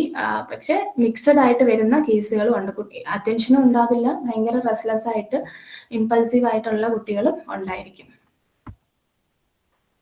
ഇനി ഇതിൻ്റെയൊക്കെ കോസസ് എന്തൊക്കെയാണ്? അപ്പോൾ ഈ ഇന്റലക്ച്വൽ ഡിസബിലിറ്റി ആയിക്കോട്ടെ, ഈ ADHD ആയിക്കോട്ടെ, ഇതൊക്കെ ന്യൂറോ ഡെവലപ്മെന്റൽ ഡിസോർഡേഴ്സിന്റെ അണ്ടറിലാണ് വരുന്നത്, ആ കാറ്റഗറിയിലാണ് പെടുത്തിയിട്ടുള്ളത്. അതായത് നമ്മുടെ ഈ പറഞ്ഞ പോലെ ബ്രെയിനിന്റെ എന്തെങ്കിലും ഡിസ്ഫങ്ഷൻ കാരണം ഉണ്ടാകുന്ന കണ്ടീഷനാണ് ന്യൂറോ ഡെവലപ്മെന്റൽ ഡിസോർഡേഴ്സ് എന്ന് പറയുന്നത്. അപ്പോൾ ജനറ്റിക് ഫാക്ടേഴ്സ് ഇതിൽ കോസസിൽ ഒന്നാമത് പറയുന്നത് ജനറ്റിക് ഫാക്ടേഴ്സ് ആണ്. ജനറ്റിക് ഫാക്ടേഴ്സ് എന്ന് പറയുമ്പോൾ ഇപ്പോൾ ഒന്നുകിൽ പാരൻസിന് ആർക്കെങ്കിലും ഈ പറഞ്ഞ പോലെ എന്തെങ്കിലും കണ്ടീഷൻസ് ഉണ്ടാവുക, അല്ലാന്നുണ്ടെങ്കിൽ സിബ്ലിങ്സിനായിരിക്കാം, അല്ലെങ്കിൽ അച്ഛൻ്റെ ഫാമിലിയിലോ അമ്മയുടെ ഫാമിലിയിലോ ആർക്കെങ്കിലും ഒക്കെ ഇത്തരത്തിലുള്ള എന്തെങ്കിലും കണ്ടീഷൻസ് ഉണ്ടെങ്കിൽ അത് ജനിക്കാൻ പോകുന്ന കുട്ടിയെ ബാധിക്കും. പിന്നെ ന്യൂറോളജിക്കൽ ഡിഫറൻസസ്, ഇതാണ് ഞാൻ പറഞ്ഞത്, ബ്രെയിനിൻ്റെ സ്ട്രക്ചറിൽ അല്ലെങ്കിൽ ഫങ്ഷൻസിൽ എന്തെങ്കിലും ഡിസ്ഫങ്ഷൻസോ അബ്നോർമാലിറ്റീസോ ഒക്കെ ഉണ്ടെങ്കിൽ അത് കുട്ടിയെ ബാധിക്കും. പിന്നെ നമ്മൾ ഈ ജനിച്ച ഉടനെ കുട്ടികൾ കരയാറുണ്ടോ എന്നൊക്കെ നമ്മൾ ചോദിക്കാറുണ്ട്. അതിൻ്റെ റീസൺ ഇതാണ്, അതായത് കരഞ്ഞാലേ അഡിക്വേറ്റ് ആയിട്ടുള്ള ഓക്സിജൻ ബ്രെയിനിൽ എത്തത്തുള്ളൂ. അപ്പം അങ്ങനെ എത്തിയില്ല എന്നുണ്ടെങ്കിൽ വീണ്ടും അവിടെ ഒരു ഡിസ്ഫങ്ഷൻ ബ്രെയിൻ ഉണ്ടാവും. അപ്പം അതൊക്കെ ഭയങ്കര ഇമ്പോർട്ടൻ്റ് ആയിട്ടുള്ളൊരു കാര്യമാണ്. പിന്നെ അടുത്തതാണ് ട്രോമ ആൻഡ് സ്ട്രെസ്. ഇതെന്ന് പറയുമ്പോൾ ഈ പ്രഗ്നൻസി പീരീഡിലും അമ്മയ്ക്ക് എന്തെങ്കിലുമൊക്കെ ഇഷ്യൂസോ, ഈ പറഞ്ഞ പോലെ ട്രോമ, എന്തെങ്കിലും സ്ട്രെസ്സോ അബ്യൂസോ അങ്ങനെ എന്തെങ്കിലുമൊക്കെ ഈ മദറിനോ അങ്ങനെ എന്തെങ്കിലും ഉണ്ടായിക്കഴിഞ്ഞാൽ അത് കുട്ടീനെ അഫക്റ്റ് ചെയ്യും. പിന്നെ ഈ എൻവയോൺമെന്റൽ ഇൻഫ്ലുവൻസസും ഇത് ഈ പറഞ്ഞ പോലെ നമ്മുടെ ഈ ഒരു പ്രീനേറ്റൽ ഡെവലപ്മെന്റൽ പീരീഡിൽ അമ്മയ്ക്ക് ഈ പറഞ്ഞ പോലെ എന്തെങ്കിലും അമ്മ എന്തെങ്കിലും ഈ ഡ്രഗ്സ് അങ്ങനെ എന്തെങ്കിലും യൂസ് ചെയ്യുക, അല്ലെങ്കിൽ ബ്ലീഡിങ്, ഹൈപ്പർ ടെൻഷൻ, ഡയബറ്റീസ് അങ്ങനെ എന്തെങ്കിലുമൊക്കെ മെഡിക്കൽ ഇഷ്യൂസോ അങ്ങനെ എന്തെങ്കിലുമൊക്കെ, പിന്നെ ഈ പ്രീ ടേം ഡെലിവറി, ഇതൊക്കെ കുട്ടിയുടെ ഹെൽത്തിനെ നന്നായിട്ട് എഫക്റ്റ് ചെയ്യാറുണ്ട്. പിന്നെ ഏർലി ഇന്റർവെൻഷൻ എന്ന് പറയുമ്പോഴത്തേക്കും നമ്മൾ ഈ ചിലപ്പോൾ നമ്മൾ ഈ ചെറിയ സിംറ്റംസ് ഒക്കെ ആണെങ്കിലും ഈ കുറച്ചുകൂടി കഴിയുമ്പോഴത്തേക്ക് അല്ലെങ്കിൽ അവൻ അല്ലെങ്കിൽ അവൾ വളർന്നു വരുമ്പോൾ ഓക്കെ ആകും എന്നൊക്കെ നമ്മൾ വിചാരിക്കാറുണ്ട്. ഇപ്പോൾ ഈ ADHD ആണെങ്കിൽ കുട്ടി ഭയങ്കര ഹൈപ്പർ ആക്റ്റീവ് ആയിരിക്കും. അപ്പം നമ്മൾ വിചാരിക്കും പ്രായത്തിൻ്റെ ആയിരിക്കും, കുറച്ച് കഴിയുമ്പോൾ മാറിക്കോളും എന്നൊക്കെ ചിലപ്പം ഇങ്ങനെ നമ്മൾ വിചാരിച്ച് അതങ്ങ് നമ്മളിങ്ങനെ കവറപ്പ് ചെയ്ത് പോകാറുണ്ട്. അപ്പം അങ്ങനത്തെ ചിലപ്പോൾ കുട്ടിക്ക് ഈ പറഞ്ഞ പോലെ ഹൈപ്പർ ആക്റ്റീവ് സിംറ്റം ആയിരിക്കും കുട്ടി കാണിക്കുന്നത്. പക്ഷെ നമ്മൾ ഈ ഒരു ഇന്റർവെൻ അല്ലെങ്കിൽ ഐഡന്റിഫൈ ചെയ്യാൻ നമ്മൾ കുറച്ച് വൈകും. അപ്പം അങ്ങനെ വരുമ്പോഴത്തേക്ക് പിന്നെ നമുക്കത് ട്രീറ്റ് ചെയ്ത് മാറ്റാനായിട്ട് ഭയങ്കര ബുദ്ധിമുട്ടുണ്ടാവും. ഈ പറഞ്ഞ പോലെ ഏത് കണ്ടീഷൻ ആണെങ്കിലും നമുക്കൊരു 12 വയസ്സിന് മുന്നേ വരെ കുറേയൊക്കെ നമുക്കത് ട്രീറ്റ് ചെയ്ത് മാറ്റാൻ ഇൻ ദ സെൻസ് ആ ഒരു സിവിയറിറ്റി നമുക്ക് കുറയ്ക്കാൻ പറ്റും. പക്ഷെ ഒരു 12 വയസ്സൊക്കെ കഴിഞ്ഞു കഴിഞ്ഞാൽ നമുക്ക് ആ കുട്ടിയിൽ വർക്ക് ചെയ്യാനായിട്ട് നല്ല ബുദ്ധിമുട്ടുണ്ടാകും. ഓക്കെ, അപ്പം ഇതൊക്കെയാണ് മെയിൻ കോസസ് ആയിട്ട് പറയുന്നത്. അപ്പം നമ്മുടെ അപ്പം ഞാൻ നേരത്തെ പറഞ്ഞ പോലെ ഈ സയൻസ് ക്ലാസ് റൂമിൽ എന്തൊക്കെയായിരിക്കാം കുട്ടി കാണിക്കുന്നത്, നേരത്തെ ഞാൻ ഓൾറെഡി മെൻഷൻ ചെയ്ത കാര്യങ്ങളാണ്. അതായത് നമുക്ക് ഇൻസ്ട്രക്ഷൻസ് ഫോളോ ചെയ്യാൻ ബുദ്ധിമുട്ടുണ്ടാവും. പിന്നെ ഈ പറഞ്ഞ പോലെ അക്കാഡമിക് പെർഫോമൻസ് കുറയും. പിന്നെ റീഡിങ്, റൈറ്റിംഗ്, നമുക്ക് ലേണിംഗ് ചാലഞ്ചസിലോട്ട് നമ്മൾ അടുത്ത് പോകുന്നുണ്ട്. പിന്നെ ഈ പെട്ടെന്ന് ഡിസ്ട്രാക്റ്റഡ് ആവുക, അല്ലെങ്കിൽ എടുത്തുചാട്ടം, അങ്ങനത്തെ ബിഹേവിയേഴ്സ് എന്തെങ്കിലും കുട്ടികൾ കാണിക്കുക. പിന്നെ സോഷ്യൽ ഇന്ററാക്ഷൻസിൽ എന്തെങ്കിലുമൊക്കെ പ്രശ്നങ്ങൾ ഉണ്ടാവുക. ഇതൊക്കെ കുട്ടികൾ കോമൺ ആയിട്ട് ക്ലാസ് റൂമിൽ കാണിക്കുന്ന കുറച്ച് സൈൻസ് ആൻഡ് സിംറ്റംസ് ആണ്. ഓക്കെ, അടുത്തത് ഇതൊക്കെ കുട്ടികളിൽ എങ്ങനെയാണ് ഇമ്പാക്റ്റ് ഉണ്ടാക്കുന്നത്, എന്തൊക്കെ ഇമ്പാക്റ്റുകളാണ് കുട്ടികൾക്ക് ഈ കണ്ടീഷൻസ് ഉണ്ടാക്കുന്നത് എന്നുള്ളതാണ്. അക്കാഡമിക് സ്ട്രഗിൾസ് ഓൾറെഡി മെൻഷൻ ചെയ്തതാണ്, അതായത് പഠിക്കാനുള്ള ബുദ്ധിമുട്ട്, അതുപോലെ തന്നെ ലോ സെൽഫ് എസ്റ്റീം. ഇപ്പോൾ നമ്മളിപ്പോൾ ഒരു ക്ലാസ്, ഒരു 4ാം ക്ലാസ്സിൽ പഠിക്കുന്ന ഒരു കുട്ടികളുടെ ഒരു ഗ്രൂപ്പാണ്. അപ്പോൾ അതിലൊരു കുട്ടിക്ക് എന്തെങ്കിലും ഇതുപോലത്തെ ഡിഫിക്കൽറ്റിയോ എന്തെങ്കിലും ഉണ്ടെങ്കിൽ ചിലപ്പോൾ ഈ ബാക്കിയുള്ള കുട്ടികളെല്ലാം അവരുടെ കറക്റ്റായിട്ട് അക്കാഡമിക്സ് ഒക്കെ ഫോളോ ചെയ്ത് പോകുന്നുണ്ട്. പക്ഷെ എനിക്ക് മാത്രം അത് പറ്റുന്നില്ല, അല്ലെങ്കിൽ അവരെ പോലെ എത്താൻ പറ്റുന്നില്ല, അല്ലെങ്കിൽ ചിലപ്പോൾ പാരൻസിന്റെ കമ്പാരിസൺ ഉണ്ടാവും. അപ്പുറത്തെ വീട്ടിലെ കുട്ടി നന്നായിട്ട് പഠിക്കുന്നുണ്ട്, നിനക്ക് എന്നാ പഠിച്ചാല്, അങ്ങനെയൊക്കെ പാരൻസും ചിലപ്പോൾ കമ്പയർ ചെയ്യുന്ന പാരൻസ് ഉണ്ടാവാം. അപ്പൊ അങ്ങനെയൊക്കെ വരുമ്പോഴത്തേക്ക് കുട്ടിക്ക് തന്നെ ഒരു ഇത് വരും, അതായത് എനിക്കിനി പഠിക്കാൻ പറ്റില്ല, എന്നെ കൊണ്ട് പഠിച്ചിട്ട് കൂടത്തില്ല, ഞാൻ പഠിച്ചിട്ട് കാര്യമില്ല എന്നൊക്കെയുള്ള ഇൻസൈറ്റ് കുട്ടിക്ക് ഉണ്ടാവും. അപ്പൊ അങ്ങനെ വരുമ്പോഴത്തേക്ക് ആൻ്റെ സെൽഫ് എസ്റ്റീം കുറയുക. പിന്നെ അതിലൂടെയാണ് നമുക്ക് ഈ ഒരു സോഷ്യൽ ഐസൊലേഷൻ ഉണ്ടാവുക. അതായത് നമുക്കൊരു ക്രൗഡിനെ ഫേസ് ചെയ്യാൻ ഡിഫിക്കൽറ്റി, അല്ലെങ്കിൽ നാണക്കേട്, ഞാൻ ഒന്നിനും കൊള്ളാത്തവനാണ്, അതുകൊണ്ട് അങ്ങോട്ടേക്ക് പോകണ്ട, അവരുടെ കൂടെ കൂടണ്ട, അങ്ങനെയൊക്കെ ഉള്ള ഒരു ഐസൊലേഷൻ ഉണ്ടാവും. ഈ പറഞ്ഞ പോലെ ഒറ്റയ്ക്ക് മാറി മിണ്ടാതെ ഒരിടത്തോട്ട് ഇരിക്കുക എന്നുള്ളൊരു സംഭവം. അത് നമ്മുടെ WHO വേൾഡ് ഹെൽത്ത് ഓർഗനൈസേഷൻ തന്നെ പറയുന്നുണ്ട്, ഒരു റീസെന്റ് ഒരു സ്റ്റഡിയിൽ പറയുന്നുണ്ട്, നമ്മൾ ഈ ഒരു ലോൺലിനെസ് അല്ലെങ്കിൽ ഐസൊലേഷൻ എന്ന് പറയുന്നത് നമ്മൾ ഈ ഒരു ദിവസം ഒരു 15 സിഗരറ്റ്സ് കൺസ്യൂം ചെയ്യുമ്പോൾ എങ്ങനെയാണോ അപ്പം ആ ഒരു 15 സിഗരറ്റ്സ് നമ്മൾ എടുക്കുമ്പോൾ അത് നമ്മുടെ ഫിസിക്കൽ ഹെൽത്തിനെ എങ്ങനെയാണോ അഫക്റ്റ് ചെയ്യുന്നത് അതേ ഇന്റൻസിറ്റിയിലാണ് ഈ ഒരു ഐസൊലേഷൻ നമ്മുടെ മെന്റൽ ഹെൽത്തിനെ അഫക്റ്റ് ചെയ്യുന്നത് എന്നുള്ളത് നമ്മുടെ വേൾഡ് ഹെൽത്ത് ഓർഗനൈസേഷൻ തന്നെ പറയുന്നുണ്ട്. അപ്പോൾ ഇത്തരത്തിൽ ഉള്ള ഇഷ്യൂസ് വരുമ്പോഴത്തേക്കും ഓഫ് കോഴ്സ് കുട്ടികൾക്ക് കുറേയേറെ മെന്റൽ ഹെൽത്ത് ചാലഞ്ചസ് ഉണ്ടാവും. അതായത് ആൻസൈറ്റി, ഡിപ്രഷൻ, എന്തെങ്കിലും സൂയിസൈഡൽ ഐഡിയേഷൻസ്, അത് റിലേറ്റ് ചെയ്തിട്ട് പല ഇഷ്യൂസ് കുട്ടികൾ ഫേസ് ചെയ്യേണ്ടതായിട്ട് വരും. ആൻഡ് ഈ ഇഷ്യൂസ് ഇഷ്യൂസ് തന്നെ കുട്ടികൾക്ക് അടുത്തത് ലേണിങ്ങിൽ ചലഞ്ചസ് ഉണ്ടാക്കും. അടുത്ത വീണ്ടും അവർക്ക് പഠിക്കാൻ ഒട്ടും ഒരു മോട്ടീവും ഇല്ലാത്ത സിറ്റുവേഷൻസ് കുട്ടികളിൽ ഉണ്ടാക്കും. അതുപോലെ തന്നെ ഒത്തിരി ബിഹേവിയറൽ ഇഷ്യൂസ് കുട്ടികളിൽ ഉണ്ടാക്കും. അതായത് ഇപ്പം ഒരു എ എന്നുള്ള കുട്ടീനെക്കാട്ടിലും ബി പഠിക്കും എന്നുള്ളത് ഉണ്ട്. ഇപ്പൊ എക്ക് എന്തെങ്കിലും ഇതുപോലെ പഠിക്കാൻ പറ്റാത്ത എന്തെങ്കിലും ഇഷ്യൂസ് ഉണ്ടായിട്ടായിരിക്കാം എ പഠിക്കാത്തത്. അപ്പൊ എക്ക് ഓഫ് കോഴ്സ് അപ്പുറത്തെ കുട്ടിയോട് ചെറിയൊരു അസൂയ തോന്നും. അങ്ങനെ എന്തെങ്കിലും ആയിക്കഴിഞ്ഞാൽ അവിടെ ഒരു മറ്റുള്ള കുട്ടികളെ ഉപദ്രവിക്കാനുള്ള ഒരു ടെൻഡൻസി വരിക. പിന്നെ ടാൻട്രംസ് കാണിക്കാം, ഭയങ്കരമായിട്ടുള്ള വാശി, ദേഷ്യം, ഈ പറഞ്ഞ പോലെ ആങ്കർ ഇഷ്യൂസ്, പിന്നെ സ്ട്രെസ്, അങ്ങനത്തെ പല പല ഇഷ്യൂസ് കുട്ടികളിൽ ഉണ്ടാവാം. ഓക്കെ, അപ്പൊ ഇതൊക്കെയാണ് കുട്ടികളിൽ ഉണ്ടാക്കുന്ന മെയിൻ ഇമ്പാക്ട്സ് എന്ന് പറയുന്നത്. അടുത്തതാണ് നമ്മുടെ അടുത്തൊരു മെയിൻ പോർഷനിലോട്ട് നമ്മൾ കടക്കുന്നത്, ലേണിംഗ് ചാലഞ്ചസ്. അപ്പൊ എന്തൊക്കെയാണ് മെയിൻ ആയിട്ട് കുട്ടികൾ നേരിടുന്ന ലേണിംഗ് ചാലഞ്ചസ് എന്നാണ് നോക്കുന്നത്. അതായത് ഇപ്പോൾ ഈ പറഞ്ഞ പോലെ 5ാം ക്ലാസ്സിലുള്ള ഒരു കുട്ടിയാണെങ്കിൽ, ഒരു 10 വയസ്സുള്ള ഒരു കുട്ടിയാണെങ്കിൽ, ആ ഒരു ഏജ് ഗ്രൂപ്പിലുള്ള കുട്ടികളുമായിട്ട് അവർക്ക് ആ ഒരു അക്കാഡമിക് ലെവൽ ആ ഒരു 5ാം ക്ലാസ്സിലുള്ള കുട്ടിയുടെ അത്രയും എത്തത്തില്ല. ഒരു 4ഓ 5ഓ അല്ലെങ്കിൽ 2ഓ 3ഓ സ്റ്റാൻഡേർഡ് താഴെ ആയിരിക്കും ഒരു ലേണിംഗ് ചലഞ്ച് അല്ലെങ്കിൽ ഇതുപോലത്തെ ലേണിംഗ് ഡിസോർഡേഴ്സ് എന്തെങ്കിലും ഉള്ള കുട്ടികൾ നിൽക്കുക. മെയിൻ ആയിട്ട് 3 ടൈപ്സ് ആണുള്ളത്: dyslexia, dysgraphia and dyscalculia. Okay, അപ്പോൾ ഡിസ്ലെക്സിയ എന്ന് പറയുമ്പോഴത്തേക്കും നമുക്ക് റീഡിങ്ങിലുള്ള ഡിഫിക്കൽട്ടിയാണ്. അതായത് ഈ റീഡിങ് ഡിഫിക്കൽട്ടി ഉള്ള കുട്ടികളാണെങ്കിൽ അവർ സ്ലോ ആയിട്ട് ഭയങ്കര എഫേർട്ട് എടുത്തിട്ടായിരിക്കും വായിക്കുക. ആൻഡ് ആ ഒരു റീഡിംഗ് എന്ന് പറയുന്നത് അത്രത്തോളം ആക്യുറേറ്റ് ആവണമെന്നില്ല, ഇനാക്യുറേറ്റ് ആയിരിക്കാം. പിന്നെ ചിലപ്പോൾ അവർ അപ്പോൾ നിങ്ങളൊരു സ്കൂളിൽ ആസ് എ ടീച്ചർ നിങ്ങൾ ഇതെല്ലാം ഒബ്സർവ് ചെയ്യണം. കുട്ടി എങ്ങനെയാണ് എഴുതുന്നത്, വായിക്കുന്നത് എന്നൊക്കെ ഉള്ളത് നിങ്ങൾ ഒബ്സർവ് ചെയ്യുക. ഈ പറഞ്ഞ പോലെ ചെറിയ സിംഗിൾ വേർഡ്സ് ആണെങ്കിലും അവർ ഉറച്ചായിരിക്കും വായിക്കുക. ചിലപ്പോൾ ഇൻകറക്റ്റ് ആയിരിക്കാം, ആ വായിക്കുന്നത് ചിലപ്പോൾ ഇൻകറക്റ്റ് ആയിരിക്കാം, പതുക്കെ ആയിരിക്കാം, സ്ലോ ആയിട്ട് ഹെസിറ്റേറ്റഡ് ആയിട്ടായിരിക്കാം ചിലപ്പോൾ അവർ വായിക്കുന്നത്. പിന്നെ ചിലപ്പോൾ അവർ വേർഡ്സ് ഗസ് ചെയ്തെടുക്കും. ഇപ്പോൾ ഇപ്പോൾ വാച്ച് എന്നുള്ളൊരു വേർഡ്, WATCH. അപ്പൊ ചിലപ്പോൾ ഈ ഒരു വാച്ചിന്റെ സ്പെല്ലിങ് അവർ ഗസ് ചെയ്തെടുക്കുന്ന ഒരു സ്പെല്ലിങ് വേറെ ആയിരിക്കും. ചിലപ്പോൾ BACH അങ്ങനെയൊക്കെ ആയിരിക്കും അവർ ഗസ് ചെയ്തെടുക്കുന്നത്. അപ്പൊ അങ്ങനെ വേർഡ്സുകൾ വേറെ ഗസ് ചെയ്തെടുക്കുക. പിന്നെ വേർഡ്സ് സൗണ്ട് ചെയ്യുന്നതിലുള്ള ബുദ്ധിമുട്ടുണ്ടാവും. ചിലപ്പം എയുടെ സൗണ്ട് ആണ് എന്നുള്ളത് ചിലപ്പോൾ അവർക്ക് അറിയുന്നുണ്ടാവില്ല. അപ്പൊ അങ്ങനെ വേർഡ്സ് ലെറ്റേഴ്സ് സൗണ്ടിങ്ങിൽ ബുദ്ധിമുട്ടുണ്ടാകുമ്പോൾ ലെറ്റേഴ്സ് കമ്പൈൻ ചെയ്ത് വേർഡ്സ് സൗണ്ട് ചെയ്യാനും കുട്ടികൾക്ക് ബുദ്ധിമുട്ടുണ്ടാവും. ആൻഡ് ആ വേർഡ്സ് ജോയിൻ ചെയ്ത് ഒരു പ്രോപ്പർ സെന്റൻസ് ആയിട്ട് റീഡ് ചെയ്യാനും കുട്ടികൾക്ക് ഡിഫിക്കൽട്ടി ഉണ്ടാകും. പിന്നെ അതുപോലെ തന്നെ ഇപ്പോൾ ഒരു സെന്റൻസ് വായിച്ചെങ്കിൽ അവർക്ക് അതിന്റെ മീനിങ് എന്താണ് എന്നുള്ളത് മനസ്സിലാക്കി എടുക്കാൻ നല്ല ബുദ്ധിമുട്ടുണ്ടാവും. അതുപോലെ തന്നെ ഒരു സീക്വൻസ് ഫോളോ ചെയ്യാൻ, ഇപ്പം ഒരു ഫുൾ സ്റ്റോപ്പ് ഇട്ട് കഴിഞ്ഞാൽ നമുക്കറിയാം ആ ഒരു സെന്റൻസ് അവിടെ വെച്ച് നിൽക്കുവാണ്. അപ്പൊ ആ ഒരു സെന്റൻസ് നിർത്തുന്നതിനൊരു ടോൺ ഉണ്ട്, ഒരു വേ ഓഫ് എൻഡിങ് ഉണ്ട്. അപ്പൊ അത് നമുക്കറിയാം. പക്ഷെ ഇങ്ങനത്തെ എന്തെങ്കിലും ഉള്ള കുട്ടികൾ അവരന്നേരം ഫുൾ സ്റ്റോപ്പ് അല്ലെങ്കിൽ കോമ, പങ്ക്ച്വേഷൻസ് ഇതൊന്നും നോക്കാണ്ട് അവർ ജസ്റ്റ് ആ ഒരു ഫുൾ സെന്റൻസ് അവർ അങ്ങനെ റീഡ് ചെയ്ത് പോകാറുണ്ട്. അവർ ഈ ഒരു പങ്ക്ച്വേഷൻസ് അതൊന്നും കാര്യമായിട്ട് ശ്രദ്ധിക്കാറില്ല. പിന്നെ സ്പെല്ലിങ്ങിൽ അവർക്ക് ഡിഫിക്കൽട്ടി ഉണ്ടാവാം. അതായത് ചിലപ്പോൾ എന്തെങ്കിലും സ്പെല്ലിങ്സ് ആഡ് ചെയ്യാം അല്ലെങ്കിൽ ഒമിറ്റ് ചെയ്യാം, പിന്നെ എന്തെങ്കിലും വൊവൽസോ കൺസണൻസോ ഒക്കെ സബ്സ്റ്റിറ്റ്യൂട്ട് ചെയ്യാം. അങ്ങനെ എന്തെങ്കിലുമൊക്കെ സയൻസ് കുട്ടികൾ കാണിക്കാറുണ്ട്, റീഡിങ് ഡിഫിക്കൽട്ടീസ് ഉള്ള കുട്ടികൾ.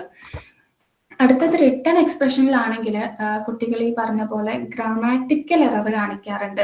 പിന്നെ ഈ പങ്ക്ച്വേഷൻ എറർ, കോമ ഇടേണ്ടടുത്ത് കോമ ഇടാറില്ല, ഫുൾ സ്റ്റോപ്പ് ഇടാറില്ല, പിന്നെ എഴുതുന്ന സമയത്ത് സ്പെല്ലിങ് തെറ്റിപ്പോവുക, അങ്ങനെ എന്തെങ്കിലുമൊക്കെ സിംറ്റംസ് ആയിരിക്കും കുട്ടികൾ ആ സമയത്ത് കാണിക്കുന്നത്. പിന്നെ അവർക്കൊരു പാരഗ്രാഫ് കറക്റ്റ് ആയിട്ട് എങ്ങനെ ഓർഗനൈസ് ചെയ്യണം, അതുപോലെ തന്നെ ചിലപ്പോൾ അവർ എഴുതുമായിരിക്കും, പക്ഷെ അതിൽ നമുക്കൊരു ക്ലാരിറ്റി ഉണ്ടാവില്ല, ഒരു കറക്റ്റ് ഒരു മീനിങ് നമുക്ക് ആ ഒരു സെന്റൻസിൽ നിന്ന് അല്ലെങ്കിൽ ഒരു പാരഗ്രാഫിൽ നിന്ന് നമുക്ക് അതിൽ നിന്ന് കിട്ടണമെന്ന് നിർബന്ധമില്ല. പിന്നെ ഈ പറഞ്ഞ പോലെ അത് റൈറ്റിംഗ് ഡിഫിക്കൽട്ടീസ് ഉള്ള കുട്ടികളാണെങ്കിൽ, പിന്നെ അടുത്തതാണ് മാത്ത് ഡിഫിക്കൽട്ടീസ് അല്ലെങ്കിൽ മാത്തമാറ്റിക്കൽ റീസണിങ്ങിൽ എന്തെങ്കിലുമൊക്കെ ഡിഫിക്കൽട്ടീസ് ഉള്ള കുട്ടികൾ. അപ്പോൾ അവർക്ക് ഈ ഒരു നമ്പേഴ്സ് മാസ്റ്റർ ചെയ്തെടുക്കാനായിട്ട് ബുദ്ധിമുട്ടുണ്ടാവും. പിന്നെ ചിലപ്പോൾ ഈ കാൽക്കുലേഷൻസിലൊക്കെ അവർക്ക് ഭയങ്കര പ്രശ്നങ്ങൾ ഉണ്ടാവാം. പിന്നെ ഇന്ന നമ്പർ ഇതാണ് എന്നുള്ളത് മനസ്സിലാവത്തില്ല. ചിലപ്പോൾ ഈ plus minus edition subtraction, multiplication, ആ സയൻസ് ഒക്കെ കുട്ടികൾക്ക് ചിലപ്പോൾ മാറിപ്പോവാം, തിരിഞ്ഞു പോവാം. പിന്നെ അവർ ചിലപ്പോൾ ഒരു പ്രോബ്ലം ചെയ്ത് കുറച്ചറിയായിരിക്കും, അപ്പോൾ അവരത് ചെയ്ത് പകുതി വരെ എത്തും. പക്ഷെ ബാക്കി എങ്ങനെയാണ് ആ ഒരു പ്രോബ്ലം കംപ്ലീറ്റ് ചെയ്യേണ്ടതെന്നുള്ളത് ഒരു അവെയർ ആയിരിക്കില്ല. ചിലപ്പോൾ അവർ മറന്നു പോകും.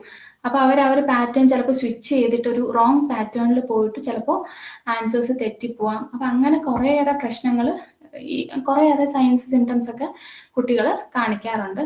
പിന്നെ മാത്തമെറ്റിക്കൽ റീസണിങ്ങിൽ ബുദ്ധിമുട്ടുണ്ടാവും. ഇത് മാത്തമെറ്റിക്കൽ കൺസെപ്റ്റ് ഒക്കെ നമുക്ക് ഈ റിയൽ ലൈഫിൽ അപ്ലൈ ചെയ്യുക, അല്ലെങ്കിൽ ഭയങ്കര ക്വാണ്ടിറ്റേറ്റീവ് ആയിട്ടുള്ള പ്രോബ്ലംസ് ഒക്കെ സോൾവ് ചെയ്യുന്നതിലൊക്കെ തന്നെ കുട്ടികൾക്ക് ഡിഫിക്കൽട്ടീസ് ഉണ്ടാവും. പിന്നെ ഈ മൾട്ടിപ്ലിക്കേഷൻ ടേബിൾ അവർക്ക് ബൈ ഹാർട്ട് ചെയ്യാൻ ഭയങ്കര ബുദ്ധിമുട്ടായിരിക്കും. നമ്മളിപ്പോൾ ഒരു 5ാം ക്ലാസ്സിൽ പഠിക്കുന്ന ഒരു കുട്ടിയാണെങ്കിൽ അത്യാവശ്യം മൾട്ടിപ്ലിക്കേഷൻ ടേബിൾസ് എല്ലാം അറിഞ്ഞിരിക്കണം എന്നുള്ളൊരു ഒരിതുണ്ട്. അതായത് നമുക്ക് അത്യാവശ്യമാണ് ആ ഒരു സമയത്ത് അക്കാഡമിക്സ് മുന്നോട്ട് കൊണ്ടുപോകാൻ. പക്ഷെ നമ്മൾ ഈ ഒരു 1 into 3 3, അടുത്ത 2 into 3 എന്ന് പറയുമ്പോൾ 3 കഴിഞ്ഞിട്ട് നമ്മൾ ഫിംഗേഴ്സ് യൂസ് ചെയ്ത് കൗണ്ട് ചെയ്യും. 4 5 6 എന്ന് പറഞ്ഞിട്ട് കൗണ്ട് ചെയ്ത് നമ്മൾ ഈ മൾട്ടിപ്ലിക്കേഷൻ ടേബിൾസ് കംപ്ലീറ്റ് ചെയ്യും. അതായത് ഇങ്ങനെ ഫിംഗേഴ്സ് ഒക്കെ യൂസ് ചെയ്ത് അല്ലെങ്കിൽ ലൈൻസ് വരച്ച് അങ്ങനെയൊക്കെ. അതായത് 5ാം ക്ലാസ്സിൽ പഠിക്കുന്ന ഒരു കുട്ടി ഇങ്ങനെ ചെയ്യുവാണെങ്കിലുള്ള കാര്യമാണ്. അപ്പൊ അതൊക്കെ നിങ്ങളൊന്ന് ശ്രദ്ധിക്കാം. ഓക്കെ, അടുത്തതാണ് ടൈപ്സ് ഓഫ് ലേണിംഗ് എന്ന് പറയുന്നത്. ഇതിൽ ഓക്കെ, നമുക്ക് കുറച്ച് ടൈപ്സ് ഓഫ് ലേണിംഗ് നോക്കാം. ഒന്നാമത്തത് വിഷ്വൽ ലേണിംഗ്. അതായത് ഈ വിഷ്വൽ ലേണേഴ്സ് എന്ന് പറയുമ്പോഴത്തേക്കും അവർ എന്തെങ്കിലും കണ്ടിട്ട് അല്ലെങ്കിൽ ഏതെങ്കിലും ഇൻഫോർമേഷൻസ് വിഷ്വലൈസ് ചെയ്യാനായിരിക്കും, വിഷ്വലൈസ് ചെയ്ത് പഠിക്കാനായിരിക്കും അവർ കൂടുതലായിട്ട് പ്രിഫർ ചെയ്യുന്നത്. അതായത് എന്തെങ്കിലും ഡയഗ്രാംസ്, ചാർട്ട്സോ അല്ലെങ്കിൽ എന്തെങ്കിലും വിഷ്വൽ എയ്ഡ്സോ ഒക്കെ ഇങ്ങനെ എന്തെങ്കിലും സംഭവങ്ങൾ കണ്ടായിരിക്കും അവർ കൂടുതൽ പെട്ടെന്ന് പഠിക്കുക. അപ്പൊ അങ്ങനെയുള്ള സിറ്റുവേഷൻസ് നിങ്ങൾക്ക് ഉണ്ടാവുകയാണെങ്കിൽ എന്തെങ്കിലും മൈൻഡ് മാപ്സ് പറഞ്ഞു കൊടുക്കുമോ, അല്ലെങ്കിൽ കളർ കോഡ് നോട്ട്സ്, കളേഴ്സ് ഒക്കെ ഭയങ്കര അട്രാക്റ്റീവ് ആയിട്ടുള്ള കളേഴ്സ് ഒക്കെ യൂസ് ചെയ്തിട്ടുള്ള നോട്ട്സോ, പിന്നെ അല്ലെങ്കിൽ ഈ ഫ്ലോ ചാർട്ട്സ്, വീഡിയോസ്, അങ്ങനെ എന്തെങ്കിലുമൊക്കെ നിങ്ങൾക്ക് കുട്ടികളെ കാണിച്ചിട്ട് അത് അവരെ കൊണ്ട് പഠിപ്പിക്കാം, ഈ വിഷ്വൽ ലേണേഴ്സ് ആണെങ്കിൽ. അടുത്ത ടൈപ്പാണ് ഓഡിറ്ററി ലേണേഴ്സ്. അപ്പൊ ഇവരാണെങ്കിൽ കൂടുതൽ പ്രിഫർ ചെയ്യുന്നത് സംഭവങ്ങൾ കേട്ട് പഠിക്കാനായിരിക്കും. അതായത് ചിലപ്പോൾ ഈ ഒരു വെർബൽ ഇൻസ്ട്രക്ഷൻസ് ആയിരിക്കും അവർ ഫോളോ ചെയ്യുക. അവർക്ക് ഗ്രൂപ്പ് ഡിസ്കഷൻസോ ലെക്ചേഴ്സോ അങ്ങനെ എന്തെങ്കിലുമൊക്കെ കേട്ടും ശ്രദ്ധിച്ചും ഒക്കെ പഠിക്കാനായിരിക്കും ഈ ഓഡിറ്ററി ലേണേഴ്സ് പ്രിഫർ ചെയ്യുന്നത്. അപ്പൊ അങ്ങനെയുള്ളതാണെങ്കിൽ നമുക്ക് ഈ ഒരു ഡിസ്കഷൻസിൽ കുട്ടികളെ പാർട്ടിസിപ്പേറ്റ് ചെയ്യുക, പിന്നെ ഓഡിയോ ബുക്സോ പോഡ്കാസ്റ്റോ അങ്ങനെ എന്തെങ്കിലുമൊക്കെ നമുക്ക് യൂസ് ചെയ്യാം. അല്ലെങ്കിൽ നമ്മൾ ഈ പറഞ്ഞു കൊടുത്ത ഇൻഫോർമേഷൻസ് തന്നെ അവർക്ക് ഒന്നുകൂടി വേണമെങ്കിൽ നമുക്ക് കുറച്ചുകൂടി ഒച്ചത്തിൽ റിപ്പീറ്റ് ചെയ്തൊക്കെ പറഞ്ഞു കൊടുക്കാം. അപ്പൊ അങ്ങനെയാണെങ്കിൽ ഓഡിറ്ററി ലേണേഴ്സിന് അത് കുറച്ചുകൂടി ഇഫക്റ്റീവ് ആയിരിക്കും. അടുത്തത് റീഡിങ് ഓർ റൈറ്റിംഗ്. ഇത് യൂഷ്വലി നമ്മളൊക്കെ ചെയ്യാറുള്ളൊരു സംഭവമാണ്, എഴുതി അല്ലെങ്കിൽ വായിച്ച് അങ്ങ് പഠിക്കുക എന്നുള്ളത്. നമ്മൾ എക്സാമൊക്കെ സമയമാകുമ്പോഴത്തേക്ക് നമുക്ക് വേറെ ഒന്നിനും സമയം ഉണ്ടാവില്ല. അപ്പോൾ ആ ഒരു സമയത്ത് നമ്മൾ എഴുതിയോ വായിച്ചോ ഒക്കെ അങ്ങ് പഠിക്കും. അതായത് റിട്ടേൺ വേർഡ്സിലൂടെ അല്ലെങ്കിൽ പാസേജസ് ഒക്കെ വായിച്ച് നമ്മൾ ആ ഒരു ഇൻഫർമേഷൻസ് പ്രോസസ്സ് ചെയ്യാറുണ്ട്. അപ്പോൾ ഈ ഇങ്ങനത്തെ ലേണേഴ്സ് ആണെങ്കിൽ അവർ കൂടുതലായിട്ട് ടെക്സ്റ്റ് ബുക്സ് അല്ലെങ്കിൽ എന്തെങ്കിലും നോട്ട്സോ അങ്ങനെ ജേർണൽസോ അങ്ങനെ എന്തെങ്കിലും ആയിരിക്കും അവർ പ്രിഫർ ചെയ്യുന്നത്. അടുത്തതാണ് കൈനസ്തെറ്റിക് ലേണേഴ്സ് എന്ന് പറയുന്നത്. അപ്പൊ ഈ കൈനസ്തെറ്റിക് ലേണേഴ്സ് എന്ന് പറയുമ്പോഴത്തേക്കും എന്തെങ്കിലും കാര്യങ്ങൾ ചെയ്തായിരിക്കും അവർ പഠിക്കുന്നത്. അതായത് ചിലപ്പോൾ ഈ ഹാൻഡ്സ് ഓൺ ആക്ടിവിറ്റീസ് ഒക്കെ ആയിരിക്കും അവർ കൂടുതലായിട്ട് പ്രിഫർ ചെയ്യുന്നത്. അതായത് ഈ മൂവ്മെന്റ്സ്, പിന്നെ അല്ലെങ്കിൽ ഫിസിക്കൽ എൻഗേജ്മെന്റ്, അങ്ങനെയൊക്കെ കൂടുതൽ ഈ ഫിസിക്കലി എൻഗേജ്ഡ് ആയിട്ടുള്ള ആക്ടിവിറ്റീസ്. അതായത് ഒരു എക്സാമ്പിൾ പറയുവാണെങ്കിൽ നമ്മളിപ്പോൾ ഈ ഒരു സൈക്കിള് ചവിട്ടാൻ പഠിക്കുന്ന ഒരു സിറ്റുവേഷൻ എടുത്താലും നമുക്കിപ്പോൾ ഒരാൾ ഇങ്ങനെയൊക്കെയാണ് സൈക്കിൾ ചവിട്ടേണ്ടത് എന്ന് എത്ര പറഞ്ഞു തന്നാലും നമുക്കത് സൈക്കിള് പ്രാക്ടിക്കലായിട്ട് നമുക്ക് സൈക്കിൾ ചവിട്ടാൻ പറ്റത്തില്ല. അപ്പോൾ ഒരാൾ നമുക്ക് ഭയങ്കരമായിട്ട് ഒരു 2 മണിക്കൂറൊക്കെ ക്ലാസ് തരുവാണ്, ഇങ്ങനെയൊക്കെയാണ് ചവിട്ടേണ്ടത്, അങ്ങനെയാണ് ബ്രേക്ക് പിടിക്കണം എന്നൊക്കെ നമുക്ക് പറഞ്ഞാലും നമുക്ക് സൈക്കിൾ ചവിട്ടാൻ പഠിക്കണം എന്നുണ്ടെങ്കിൽ നമ്മൾ ചവിട്ടിയേ പഠിക്കത്തുള്ളൂ. അപ്പൊ അങ്ങനത്തെ ലേണേഴ്സ് ആണ് ഈ കൈനസ്തെറ്റിക് ലേണേഴ്സ്. അവർ എന്ത് കാര്യമാണെങ്കിലും ചെയ്താലേ പഠിക്കത്തുള്ളൂ. അതുപോലെ തന്നെ നമ്മൾ ഈ തുണി തയ്ക്കുന്നതാണെങ്കിലും എത്ര നമുക്ക് പറഞ്ഞു തന്നാലും നമ്മൾ തയ്ച്ച് ശീലിച്ചാലേ നമ്മൾ ആ ഒരു പെർട്ടിക്കുലർ സ്കില്ലിൽ മാസ്റ്ററി ആവത്തുള്ളൂ. അപ്പൊ അങ്ങനെയുള്ള ലേണേഴ്സ് ആണ്. അവിടെ നമുക്ക് എന്താണ് എക്സ്പീരിമെന്റ്സോ അല്ലെങ്കിൽ എന്തെങ്കിലും ടൈപ്പ് ഓഫ് റോൾ പ്ലേസോ ആക്ടിവിറ്റീസോ അങ്ങനെ എന്തെങ്കിലുമൊക്കെ നമുക്ക് കുട്ടികൾക്ക് കൊടുക്കാനായിട്ട് സാധിക്കും. അടുത്തത് സോളിറ്ററി ലേണേഴ്സ് എന്ന് പറയുമ്പോൾ സോളിറ്ററി ലേണേഴ്സ് കൂടുതലും അവർക്ക് ഒറ്റയ്ക്കിരുന്ന് വർക്ക് ചെയ്യാൻ അല്ലെങ്കിൽ പഠിക്കാനൊക്കെ ആയിരിക്കും ഇഷ്ടം. അതായത് ഒറ്റയ്ക്ക് ചിലപ്പോൾ ഈ റൂമൊക്കെ അടച്ച് റൂമൊക്കെ ഒന്ന് സെറ്റാക്കി ഒതുക്കി എല്ലാം വെച്ചിട്ട് അവർക്ക് സ്വന്തമായിട്ട് വായിച്ച് അല്ലെങ്കിൽ സെൽഫായിട്ട് ഏത് രീതിയിലാണെങ്കിലും പഠിക്കാനായിരിക്കും ഈ സോളിറ്ററി ലേണേഴ്സ് പ്രിഫർ ചെയ്യുക. അതായത് അവർക്ക് പഠിച്ച കാര്യങ്ങൾ പേഴ്സണലി തന്നെ അവർ റിഫ്ലക്ട് ചെയ്ത് എടുക്കും. അപ്പോൾ ആ ഒരു വേ ഓഫ് സ്റ്റഡിയാണ് ഈ പറഞ്ഞ പോലെ സോളിറ്ററി ലേണേഴ്സ് ഫോളോ ചെയ്യുന്നത്. അപ്പം നമുക്ക് സോളിറ്ററി ലേണേഴ്സ് ഒക്കെ ആണെങ്കിൽ ഒരു പേഴ്സണൽ ആയിട്ടുള്ളൊരു ഗോൾ ആദ്യം സെറ്റ് ചെയ്യാൻ പറയുക. പിന്നെ ഞാൻ പറഞ്ഞ പോലെ ഈ റൂമിന്റെ ഫിസിക്കൽ അറേഞ്ച്മെന്റ്സ്, ഒരു സ്റ്റഡി എൻവയോൺമെന്റ് ഒക്കെ ഒരു കാം ആക്കിയിട്ട് സെൽഫ് സ്റ്റഡി പ്രാക്ടീസ് ചെയ്താലും ഓക്കെയാണ്. അടുത്തതാണ് സോഷ്യൽ ലേണേഴ്സ് എന്ന് പറയുന്നത്. സോഷ്യൽ ലേണേഴ്സ് എന്ന് പറയുമ്പോൾ ഇവരെന്ന് പറയുമ്പോൾ മറ്റുള്ളവരായിട്ട് ഇൻട്രാക്ട് ചെയ്തിട്ടായിരിക്കും ഈ സോഷ്യൽ ലേണേഴ്സ് കൂടുതൽ കാര്യങ്ങൾ പഠിക്കുക. അതായത് ചിലപ്പോൾ പിയർ ഗ്രൂപ്പുമായിട്ട് കൂടെ ക്ലാസ്സിലുള്ള കുട്ടികളൊക്കെ ആയിട്ട് എൻഗേജ് ചെയ്ത ഒരു ഗ്രൂപ്പൊക്കെ ആയിട്ടായിരിക്കും അവർ ഡിസ്കഷൻ, കൊളാബറേഷൻ അങ്ങനത്തെ കാര്യങ്ങളിലൊക്കെ എൻഗേജ് ചെയ്തിട്ടായിരിക്കും അവർ കൂടുതലായിട്ട് കാര്യങ്ങൾ പഠിക്കുക. അപ്പം അങ്ങനെയുള്ള കുട്ടികളാണെങ്കിൽ കൂടുതലും ഗ്രൂപ്പ് ആക്ടിവിറ്റീസ്, പിന്നെ ടീം പ്രോജക്ട്സ്, പിന്നെ ഡിസ്കഷൻസ്, ഈ ഡിബേറ്റ് അങ്ങനെയുള്ള കാര്യങ്ങളിലൊക്കെ ഈ സോഷ്യൽ ലേണേഴ്സ് എൻഗേജ് ആയി കഴിഞ്ഞാൽ നന്നായിട്ട് പെർഫോം ചെയ്യും. അടുത്തതാണ് മൾട്ടി മോഡൽ ലേണേഴ്സ്. അപ്പൊ ഇക്കൂട്ടരെന്ന് പറഞ്ഞാൽ ഈ നമ്മൾ ഈ പറഞ്ഞ കോണ്ടെക്സ്റ്റ് അനുസരിച്ച് കോണ്ടെക്സ്റ്റിനെ ഡിപ്പെൻഡ് ചെയ്തുകൊണ്ട് ലേണിംഗ് സ്റ്റൈൽസ് മാറ്റാറാണ്. അതായത് ചിലപ്പം ഏത് കോണ്ടെക്സ്റ്റ് ആണോ അതനുസരിച്ച് ലേണിംഗ് സ്റ്റൈല് അവർ ചൂസ് ചെയ്യും. ഇപ്പം നമുക്ക് ഈ പിറ്റേ ദിവസം എക്സാം ആണ്, വലിയൊരു ചാപ്റ്റർ ആണ്, അപ്പൊ നമ്മളൊന്നും പഠിച്ചിട്ടില്ല. അപ്പൊ നമ്മൾ നമ്മുടെ ഫ്രണ്ടിനെ വിളിച്ചിട്ട് ചോദിക്കുകയാണ്, ഈ ഒരു പോർഷൻ എനിക്കൊന്ന് പറഞ്ഞു തരുമോ എന്നൊക്കെ നമ്മൾ ചോദിക്കുകയാണ്. അപ്പൊ ആ ഒരു ഫ്രണ്ട് നമുക്ക് ഒരു വാട്സപ്പിൽ ഒരു ഓഡിയോ മെസ്സേജോ അല്ലെങ്കിൽ ഫോൺ കോളിലൂടെ പറഞ്ഞു തരുവാണെങ്കിൽ നമ്മൾ അവിടെ ഒരു ഓഡിറ്ററി ലേണർ ആവുകയാണ് ചെയ്യുന്നത്. അതേസമയം നമ്മൾ ഒരു ഫ്ലോ ചാർട്ട് എന്തെങ്കിലും പ്രിപ്പയർ ചെയ്ത് അതിങ്ങനെ നമ്മൾ ഭയങ്കരമായിട്ട് പെർസീവ് ചെയ്ത് പഠിക്കുവാണെങ്കിൽ നമ്മൾ അവിടെ ഒരു വിഷ്വൽ ലേണർ ആയിരിക്കും ആവുക. അതുപോലെ തന്നെ നമ്മളിപ്പോൾ വേറൊരു ചാപ്റ്റർ നമ്മൾ വായിച്ചും എഴുതിയൊക്കെ പഠിക്കുകയാണെങ്കിൽ നമ്മൾ റീഡിങ് ഓർ റൈറ്റിംഗ് ലേണർ ആയിരിക്കും അവിടെ നമ്മൾ ആവുന്നത്. ആ ഒരു കോണ്ടെക്സ്റ്റ് ഏതാണോ അതനുസരിച്ച് നമ്മൾ നമ്മുടെ ആ ഒരു ലേണിംഗ് സ്റ്റൈൽ അല്ലെങ്കിൽ ലേണിംഗ് പാറ്റേൺ ചേഞ്ച് ചെയ്യുവാണ്. ആൻഡ് അങ്ങനെയുള്ള ഒരു ലേണേഴ്സിനെയാണ് നമ്മൾ ഈ മൾട്ടി മോഡൽ ലേണേഴ്സ് എന്ന് പറയുന്നത്. ഏത് മൊഡാലിറ്റി വേണം അവർ ചൂസ് ചെയ്യും അങ്ങനെയുള്ള ആൾക്കാർ. അപ്പോൾ ഇങ്ങനെയാണെങ്കിൽ നമുക്ക് ഈ പറഞ്ഞ പോലെ വിഷ്വൽ എയ്ഡ്സ് യൂസ് ചെയ്യാം, അല്ലെങ്കിൽ ഈ ഓഡിറ്ററി ഇൻഫർമേഷൻസ് യൂസ് ചെയ്യാം, ഗ്രൂപ്പ് ഡിസ്കഷൻസ് യൂസ് ചെയ്യാം, എന്തെങ്കിലും ഈ പറഞ്ഞ പോലെ ആക്ടിവിറ്റീസ്, സൈക്കിൾ ചവിട്ടുന്ന പോലത്തെ എന്തെങ്കിലുമൊക്കെ ആക്ടിവിറ്റീസിലൂടെ ആയിരിക്കും ചിലപ്പോൾ നമ്മൾ പഠിക്കാം. അപ്പം അങ്ങനത്തെ എന്തെങ്കിലുമൊക്കെ ആക്ടിവിറ്റീസ് നമുക്ക് യൂസ് ചെയ്യാം. അപ്പം നിങ്ങൾ ഈ ഇരിക്കുന്നവരെ നിങ്ങൾക്ക് വേണമെങ്കിൽ ചാറ്റ് ബോക്സിൽ ഒന്ന് മെൻഷൻ ചെയ്യാം ഏത് ടൈപ്പ് ഓഫ് ലേണർ ഏത് ടൈപ്പ് ഓഫ് ലേണർ ആണ് നിങ്ങൾ എന്നുള്ളത് ചാറ്റ് ബോക്സിൽ ഒന്ന് മെൻഷൻ ചെയ്താൽ നല്ലതായിരുന്നു. നമുക്കൊന്ന് നോക്കാമല്ലോ കൂടുതൽ ഏത് ടൈപ്പ് ആണുള്ളത് എന്നുള്ളത്.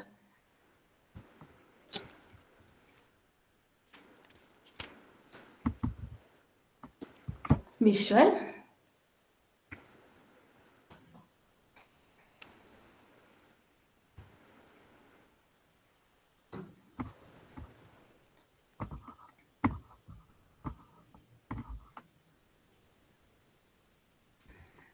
ഓക്കെ.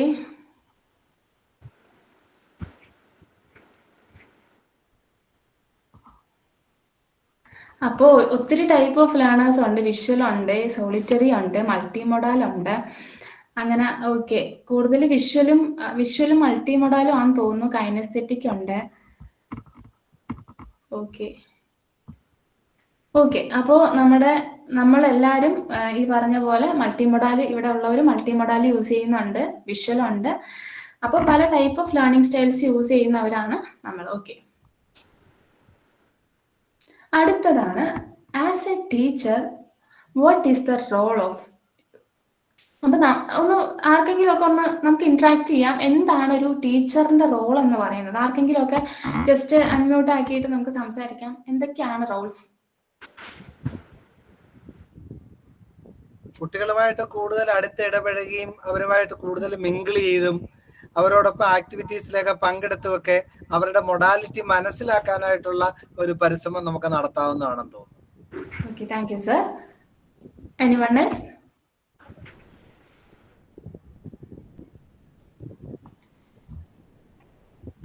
ഓക്കെ, അപ്പോൾ സാറ് പറഞ്ഞു കുട്ടികളുമായിട്ടൊക്കെ ഇൻട്രാക്ട് ചെയ്ത് ഫ്രണ്ട്ലി ആയിട്ട് ഇൻട്രാക്ട് ചെയ്തിട്ടൊക്കെ അവരുടെ മൊഡാലിറ്റി ഏതാണെന്നുള്ളത് നമുക്ക് മനസ്സിലാക്കാമെന്ന് സാറ് പറഞ്ഞു.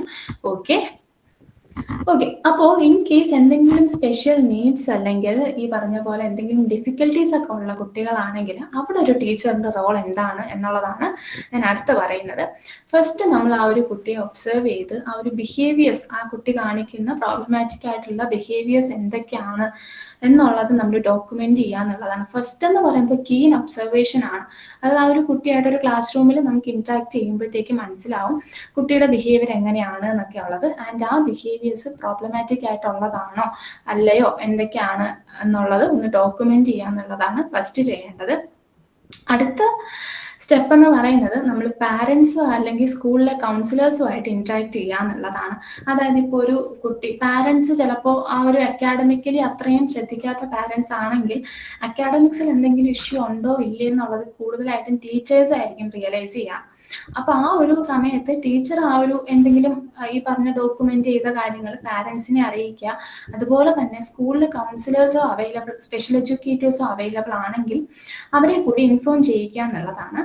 അതുപോലെ തന്നെ ഇന്റൻസ് അല്ലെങ്കിൽ സിവിയർ ആയിട്ടുള്ള എന്തെങ്കിലും ഇഷ്യൂസ് ഉള്ള കുട്ടികളാണെങ്കിൽ ഏതെങ്കിലും സ്പെഷ്യലിസ്റ്റിനെ റെഫർ ചെയ്യുക എന്നുള്ളതാണ് അടുത്ത് ചെയ്യേണ്ടതായിട്ടുള്ള കാര്യം. അപ്പൊ ഈ 3 കാര്യങ്ങളാണ് ഇപ്പൊ എന്തെങ്കിലും നമുക്ക് ഡീൽ ചെയ്യാൻ പറ്റാത്ത എന്തെങ്കിലും കുട്ടികൾ അല്ലെങ്കിൽ ഈ സ്പെഷ്യൽ നീഡ്സ് അല്ലെങ്കിൽ സ്പെഷ്യൽ കെയർ വേണ്ട കുട്ടികൾ നമ്മൾ ക്ലാസ് റൂമിൽ ഒബ്സർവ് ചെയ്ത് കഴിഞ്ഞാൽ ചെയ്യേണ്ടത്. ഓക്കെ, അടുത്തത് okay next class room practices എന്തൊക്കെയാണ്. അപ്പം നമ്മൾ എന്തൊക്കെ കാര്യങ്ങളാണ് ഒരു ക്ലാസ് റൂമിൽ പ്രാക്ടീസ് ചെയ്യേണ്ടത് എന്നുള്ളതാണ്. നമ്മളൊരു പോസിറ്റീവ് ആൻഡ് സപ്പോർട്ടീവ് എൻവയോൺമെന്റ് ഉണ്ടാക്കുക. അതായത് കുട്ടികൾക്ക് ഫ്രീ ആയിട്ട് ഇന്ററാക്ട് ചെയ്യാനും അവർക്ക് നമ്മളൊരു കെയറിങ് അല്ലെങ്കിൽ ഒരു സപ്പോർട്ട് കൊടുക്കുന്നുണ്ട് എന്നുള്ളത് കുട്ടികൾക്ക് ഫീൽ ചെയ്യുകയും ചെയ്യണം. അങ്ങനത്തെ ഒരു എൻവയോൺമെന്റ് നമ്മൾ ക്രിയേറ്റ് ചെയ്തെടുക്കുക. പിന്നെ ഇപ്പം ഭയങ്കര കോംപ്ലക്സ് ഒക്കെ ആയിട്ടുള്ള ആക്ടിവിറ്റീസ് അല്ലെങ്കിൽ സിലബസ് അങ്ങനെ എന്തെങ്കിലുമൊക്കെ ആണെങ്കിൽ നമ്മൾ അതിനെ പീസസ് ആയിട്ട് ബ്രേക്ക് ചെയ്തിട്ട് കുട്ടികൾക്ക് ഡിസ്ട്രിബ്യൂട്ട് ചെയ്യാം. പിന്നെ ഈ നേരത്തെ പറഞ്ഞ പോലെ multi sensory teaching methods use ചെയ്യുക. Clear instructions and repeat as needed. നമ്മൾ കൊടുക്കുന്ന ഇൻസ്ട്രക്ഷൻസ് അത്രയും ക്ലാരിറ്റി ഉള്ളതായിരിക്കണം. ചില കേസുകളിൽ കുട്ടികൾക്ക് നമ്മൾ ഒരു തവണ പറഞ്ഞു കൊടുത്താൽ മനസ്സിലാവണമെന്നില്ല. അപ്പം അങ്ങനെയുള്ള സിറ്റുവേഷൻസിൽ നമ്മൾ അവർക്ക് റിപ്പീറ്റ് ചെയ്ത് എന്താണ് നമ്മൾ ഉദ്ദേശിക്കുന്നത് എന്നുള്ളത് ക്ലാരിഫൈ ചെയ്ത് കൊടുക്കുക. ഇൻ കേസ് ഈ പറഞ്ഞ പോലെ എന്തെങ്കിലും എഴുതാനോ അങ്ങനെ എന്തെങ്കിലുമൊക്കെ ബുദ്ധിമുട്ടുള്ള കുട്ടികളാണെങ്കിൽ അസൈൻമെന്റ്സ് അല്ലെങ്കിൽ എക്സാമിന്റെ സമയത്തൊക്കെ അവർക്ക് കുറച്ചുകൂടി ടൈം ഓഫർ ചെയ്യോ അങ്ങനെ എന്തെങ്കിലുമൊക്കെ ഹെൽപ്പ് നമുക്ക് ചെയ്തു കൊടുക്കാനായിട്ട് സാധിക്കും. Okay.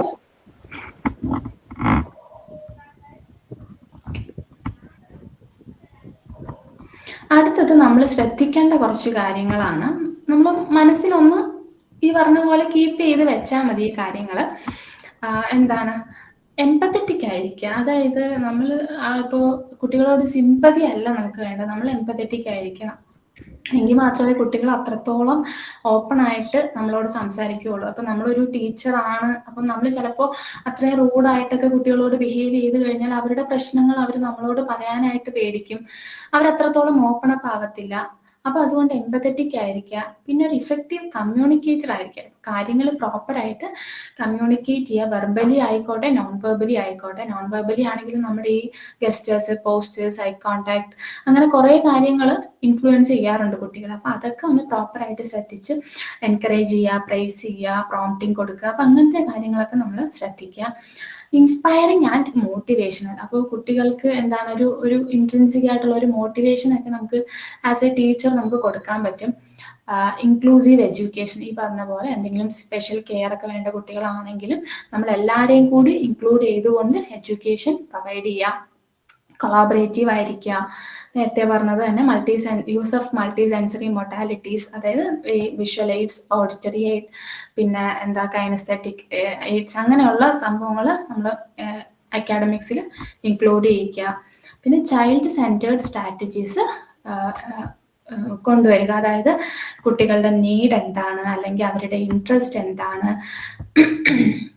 എന്നൊക്കെയുള്ളത്. അതായത് ഇപ്പം മീനിങ് ഫുൾ ആൻഡ് ആക്റ്റീവ് ലേണിങ്ങിന് വേണ്ടിയിട്ട് കുട്ടികളെ എങ്ങനെയൊക്കെ നമുക്ക് ഇതൊക്കെ എടുക്കാം, എന്തൊക്കെ എയ്ഡ്സ് കൊടുത്താൽ കുട്ടികൾ ഓക്കെ ആവും. അപ്പോൾ കുട്ടികളുടെ നീഡ് എന്താണ് അല്ലെങ്കിൽ ഡെഫിസിറ്റ് എന്താണ് അതനുസരിച്ച് വേണം കുട്ടികൾക്ക് കൊടുക്കാൻ. അപ്പോൾ ആസ് എ ടീച്ചർ എനിക്ക് കൂടുതൽ എന്താ കുട്ടികളുമായിട്ട് കമ്മ്യൂണിക്കേറ്റ് ചെയ്യാൻ എളുപ്പം, അല്ലെങ്കിൽ കുട്ടികളെ പഠിപ്പിക്കാൻ എളുപ്പം ചിലപ്പോൾ എനിക്ക് പവർ പോയിന്റ് പ്രസന്റേഷൻ വെച്ചിട്ടായിരിക്കാം. ചിലപ്പോൾ പക്ഷെ ആ കുട്ടികൾക്ക് ആ പവർ പോയിന്റ് പ്രസന്റേഷൻ അത്രയും എഫക്റ്റീവ് ആവത്തില്ല. അപ്പോൾ കുട്ടികൾക്ക് എന്താണ്, അവരുടെ നീഡ് എന്താണ്, അവരുടെ ഇൻട്രസ്റ്റ് എന്താണ് എന്നുള്ളത് നോക്കിയിട്ട് നമ്മൾ ടീച്ചിങ് സ്ട്രാറ്റജീസ് ചൂസ് ചെയ്യുക എന്നുള്ളതാണ്. അതാകുമ്പോഴത്തേക്ക് കുട്ടികൾ കൂടുതൽ എൻഗേജ് ആവുകയും അവർക്ക് കുറച്ചുകൂടി അക്കാഡമിക്സ് ഫോക്കസ് ചെയ്യാനും കുട്ടികളെ നമുക്ക് കുറെ കൂടി എംപവർ ആക്കാനും ഒക്കെ നമുക്ക് യൂസ്ഫുൾ ആയിരിക്കും.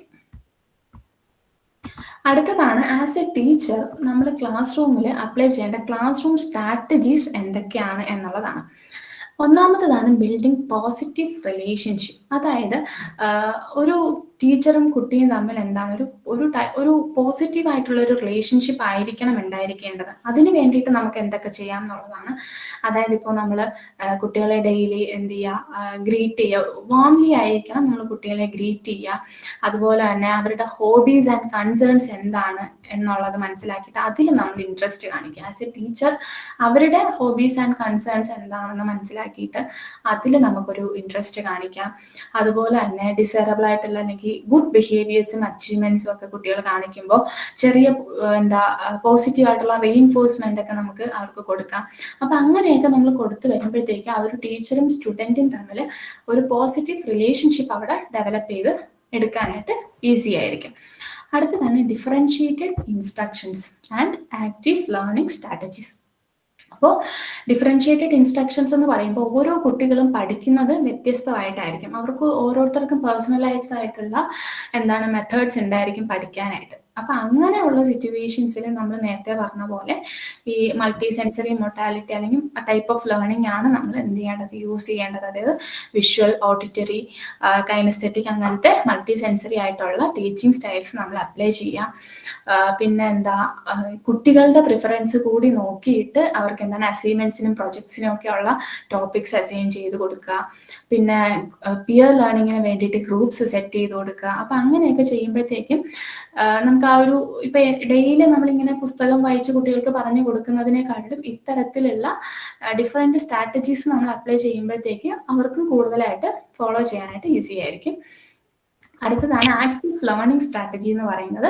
അതായത് ഇവിടെ എന്ന് പറയുമ്പോൾ നേരത്തെ നമ്മൾ പറഞ്ഞ പോലെ കൈനസ്തെറ്റിക് റിലേറ്റഡ് ആയിട്ടുള്ള ഒരു ടൈപ്പാണ്. അതായത് നമ്മൾ എന്താണ് ആ ഒരു ഹാൻഡ്സ് ഓൺ അല്ലെങ്കിൽ എൻഗേജിങ് ആയിട്ടുള്ള ആക്ടിവിറ്റീസിലായിരിക്കും കൂടുതൽ അങ്ങനെയൊക്കെ കൊടുക്കുന്ന സമയത്ത് കുട്ടികൾ കുറെ കൂടി ഇൻട്രസ്റ്റഡ് ആയിട്ട് ഇരിക്കാറുണ്ട്.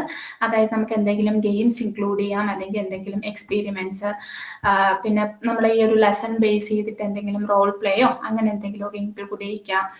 പിന്നെ സ്റ്റോറി ടെല്ലിംഗ് യൂസ് ചെയ്യാം. നമുക്ക് റിയൽ ലൈഫ് നമ്മൾക്കിപ്പോൾ ഒരു പാഠത്തിൽ പഠിക്കാനുള്ള ഒരു കൺസെപ്റ്റുമായിട്ട് റിലേറ്റ് ചെയ്തിട്ട് സ്റ്റോറി ടെല്ലിംഗ് അല്ലെങ്കിൽ കുട്ടികളുടെ ലൈഫിലുള്ള എന്തെങ്കിലുമൊക്കെ എക്സാമ്പിൾസ് യൂസ് ചെയ്യാം.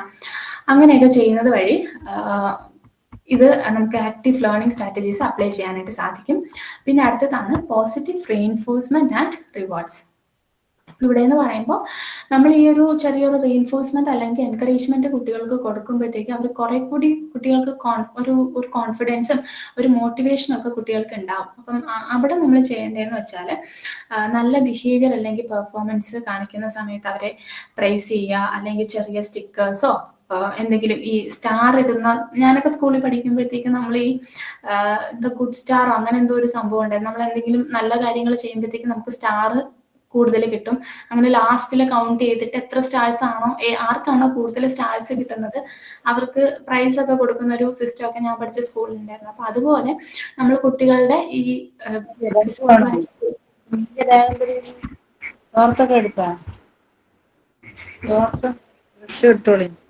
കുട്ടികളുടെ ഡിസൈറബിൾ ആയിട്ടുള്ള ബിഹേവിയേഴ്സ് കാണിക്കുന്ന സമയത്ത് എന്തെങ്കിലും പ്രൈസോ അങ്ങനെ പ്രൈസ് ചെയ്യുമോ അല്ലെങ്കിൽ സ്റ്റിക്കേഴ്സോ അങ്ങനെ എന്തെങ്കിലും കൊടുക്കുക. പിന്നെ ഈ ഒരു ചെറിയ ചെറിയ എന്തെങ്കിലും വിജയങ്ങൾ കുട്ടികളുടെ ലൈഫിൽ ഉണ്ടാകുമ്പോഴത്തേക്കും അവിടെ നമ്മളൊന്ന് ചിലപ്പോൾ ചെറുതായിട്ടൊന്ന് സെലിബ്രേറ്റ് ചെയ്യോ അങ്ങനെ എന്തെങ്കിലുമൊക്കെ ചെയ്യുമ്പോഴത്തേക്കും അവർക്കൊരു മോട്ടിവേഷനാണ്. കാര്യം അടുത്ത തവണയും ഇതുപോലെ എത്തണം, എന്തെങ്കിലും ഗിഫ്റ്റ് കിട്ടുമല്ലോ, അങ്ങനത്തെ ഒരു മോട്ടിവേഷൻ കുട്ടികൾക്ക് ഉണ്ടാവും. അതുവഴി അവരുടെ സെൽഫ് എസ്റ്റീം ഡെവലപ്പ് ചെയ്യുകയൊക്കെ ചെയ്യും. പിന്നെ അതുപോലെ തന്നെ നമ്മൾ റിസൾട്ടിനെ അത്രത്തോളം റിസൾട്ടിനെ നമ്മൾ എടുക്കുന്നത് പോലെ തന്നെ നമ്മളുടെ എഫേർട്ടും എടുക്കുക, നമ്മൾ എഫേർട്ടിനും വാല്യൂ കൊടുക്കുക എന്നുള്ളതാണ്. അടുത്തത് ബിഹേവിയർ മാനേജ്മെന്റ് ടെക്നിക്ക്. ഇത് വളരെ ഇമ്പോർട്ടൻ്റ് ആയിട്ടുള്ള ഒരു കാര്യമാണ്. ഒരു സ്കൂൾ ആസ് എ ടീച്ചർ ഒത്തിരി പ്രോബ്ലമാറ്റിക് ആയിട്ടുള്ള ബിഹേവിയേഴ്സ് കുട്ടികൾ സ്കൂളിൽ കാണിക്കാറുണ്ട്. അപ്പം ആ ഒരു സിറ്റുവേഷനിൽ നമ്മൾ എന്തൊക്കെ ടെക്നിക്സ് ആണ് യൂസ് ചെയ്യേണ്ടത് എന്നുള്ളതാണ്. അപ്പോൾ നമുക്ക് ടീച്ചിങ്ങിന് ഒരു നല്ലൊരു എൻവയോൺമെന്റ് കിട്ടണം എന്നുണ്ടെങ്കിൽ ആ ടീച്ചിങ് ഇപ്പോൾ നല്ലൊരു ക്ലാസ് റൂമിൽ പഠിപ്പിക്കണം എന്നുണ്ടെങ്കിൽ ആ ഒരു ക്ലാസ് റൂം എന്ന് പറയുമ്പോൾ കാമായിരിക്കണം, കുട്ടികളൊക്കെ തമ്മിലൊരു ജോയിന്റ് ഒരു കമ്മ്യൂണിക്കേഷൻ ഉണ്ടായിരിക്കുക, കുട്ടികൾ തമ്മിലൊരു യൂണിറ്റി ഉണ്ടാവുക, അതൊക്കെ നമുക്ക് നിർബന്ധമാണ്. അപ്പൊ ആ ഒരു സമയത്ത് കുട്ടികൾക്ക് എന്തെങ്കിലും പ്രശ്നങ്ങളോ അല്ലെങ്കിൽ പറഞ്ഞ പോലെ പ്രോബ്ലമാറ്റിക് ആയിട്ടുള്ള ബിഹേവിയേഴ്സോ അങ്ങനെ എന്തെങ്കിലും കാണിക്കുവാണെങ്കിൽ നമുക്ക് ചെയ്യാൻ പറ്റുന്ന ഒരു കാര്യം എന്താണെന്ന് വെച്ചാൽ ഒരു കാം കോർണർ നമുക്ക് സെറ്റ് ചെയ്യാം. അതായത് ക്ലാസ് റൂമിൻ്റെയോ അല്ലെങ്കിൽ ഏതെങ്കിലും ഒരു ചെറിയൊരു പോർഷനിൽ നമ്മളൊരു കോർണറിൽ കുട്ടികളെ നിർത്തി കഴിഞ്ഞാൽ അവർക്ക് അവരുടെ ഇമോഷൻസ് സെൽഫായിട്ട് തന്നെ റെഗുലേറ്റ് ചെയ്യാൻ പറ്റും. അതിനെ നമ്മൾ കാം കോർണർ എന്ന് പറയാറുണ്ട്. ആ ഒരു കോർണറിൽ കുട്ടിയെ നിൽക്കുമ്പോൾ അവർക്ക് ആരുമില്ലാത്തൊരു സമയത്തൊക്കെ ആണെങ്കിൽ അവർക്ക് ആ ഒരു സിറ്റുവേഷൻ, ആ ഒരു പ്ലേസിൽ വെച്ചിട്ട് അവർക്ക് അവരുടെ ഇമോഷൻസ് സെൽഫായിട്ട് തന്നെ റെഗുലേറ്റ് ചെയ്യാൻ പറ്റും. പിന്നെ അതുപോലെ തന്നെ നമ്മളിപ്പോൾ ഒരു ക്ലാസ് റൂമിൽ ഇപ്പോൾ ഒരു കുട്ടി എന്തെങ്കിലും മിസ്ബിഹേവ് ചെയ്തു എന്ന് വിചാരിക്കുക. അപ്പോൾ ആ ഒരു ഹോൾ ക്ലാസ് റൂമിന്റെ മുന്നിൽ വെച്ച് നമ്മൾ ആ ഒരു കുട്ടിയെ വഴക്ക് പറയുന്നതിന് പകരം നമ്മൾ 1-to-1 ആയിട്ട് ആരും ഇല്ലാത്ത സമയത്ത് ടീച്ചറും കുട്ടിയും മാത്രമായിട്ട് ഡീൽ ചെയ്യാൻ നോക്കുക. നമ്മൾ ഹോൾ ക്ലാസ്സിന്റെ മുന്നിൽ വെച്ച് വഴക്ക് പറയുമ്പോൾ ഒരു sense of shame, insecurity, inferiority complex ഒക്കെ ആ കുട്ടിയിൽ ഡെവലപ്പ് ചെയ്ത് അത് ബിഹേവിയർ ഇഷ്യൂസ് ഉണ്ടാക്കാനുള്ള സാധ്യതയുണ്ട്.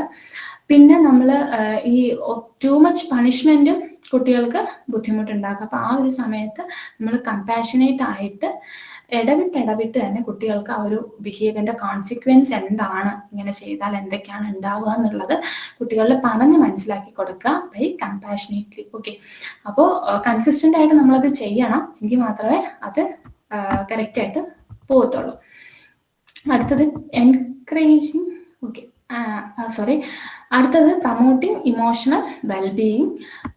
അപ്പൊ ഇവിടെ എന്ന് പറയുമ്പോഴത്തേക്കും നമുക്ക് എന്തെങ്കിലും മൈൻഡ്ഫുൾനെസ് ആക്ടിവിറ്റീസോ അല്ലെങ്കിൽ ഈ ഇമോഷൻ റെഗുലേഷൻ സ്കിൽസ് എന്തെങ്കിലും കുട്ടികൾക്ക് പറഞ്ഞു കൊടുക്കോ അങ്ങനെ എന്തെങ്കിലുമൊക്കെ നമുക്ക് ഇവിടെ ചെയ്യാനായിട്ട് സാധിക്കും. അടുത്തതാണ് ഇൻകോപ്പറേറ്റിംഗ് വിഷ്വൽ എയ്ഡ്സ്. ഞാൻ ഓൾറെഡി പറഞ്ഞ സംഭവമാണ്. നമ്മൾ പല ടൈപ്സ് ടീച്ചിങ് സ്റ്റൈൽസ് അപ്ലൈ ചെയ്യുക എന്നുള്ളത്. ഓക്കെ, പിന്നെ പ്രൊവൈഡിങ് ഫ്രീക്വന്റ് ഫീഡ്ബാക്ക്. ഇവിടെ എന്ന് പറയുമ്പോഴത്തേക്കും നമ്മൾ കുട്ടികൾക്ക് ഒരു പ്രോപ്പർ ആയിട്ടുള്ള ഒരു ഫീഡ്ബാക്ക് കൊടുക്കുന്ന സമയത്ത് അവരെ നമ്മൾ ശ്രദ്ധിക്കുന്നുണ്ട്, പിന്നെ അവർക്ക് ഏതൊക്കെ ഏരിയാസിലാണ് ഇംപ്രൂവ്മെന്റ് വേണ്ടത് എന്നൊക്കെയുള്ള ഒരു അണ്ടർസ്റ്റാൻഡിങ് കുട്ടികൾക്ക് ഉണ്ടാവും. അപ്പൊ ഇവിടെ എന്ന് പറയുമ്പോഴത്തേക്കും നമ്മൾ ചെയ്യേണ്ട കാര്യം എന്ന് വെച്ചാൽ ഇപ്പം നമ്മളിങ്ങനെ ഒരു നെഗറ്റിവിസ്റ്റിക് വേയിൽ പറയുന്നത്, നീ അങ്ങനെ ചെയ്തില്ലല്ലോ, നീ ഇങ്ങനെ ചെയ്തില്ലല്ലോ എന്നൊക്കെ നമ്മൾ പറയുന്നതിന് പകരം അങ്ങനെ ചെയ്താൽ കുറച്ചുകൂടി നന്നായിരുന്നു, ഈ ഒരു രീതിയിൽ ചെയ്താൽ കുറച്ചുകൂടി നന്നായിരുന്നു, അല്ലെങ്കിൽ ആ ചെയ്ത കാര്യം നല്ലതായിരുന്നു, അതുപോലെ ഇനിയും ചെയ്യണം എന്നൊക്കെയുള്ള രീതിയിൽ നമ്മൾ പോസിറ്റീവ്ലി അവർക്ക് ഫീഡ്ബാക്ക് കൊടുക്കുക. ഓക്കെ, പിന്നെ ഈ പറഞ്ഞ പോലെ ഇടവിട്ടെങ്കിലും ടീച്ചറും കുട്ടിയായിട്ടൊരു മീറ്റിംഗ്, ഒരു 1-to-1 സെഷൻ പ്ലാൻ ചെയ്യുക. അതായത് ഈ മെന്ററിങ് പോലെ കുട്ടികൾക്ക് എന്തെങ്കിലുമൊക്കെ ഇഷ്യൂസ് ഉണ്ടോ അങ്ങനെയൊക്കെ ഉള്ളത് നമ്മൾ കറക്റ്റ് ആയിട്ട് മനസ്സിലാക്കി എടുക്കുക.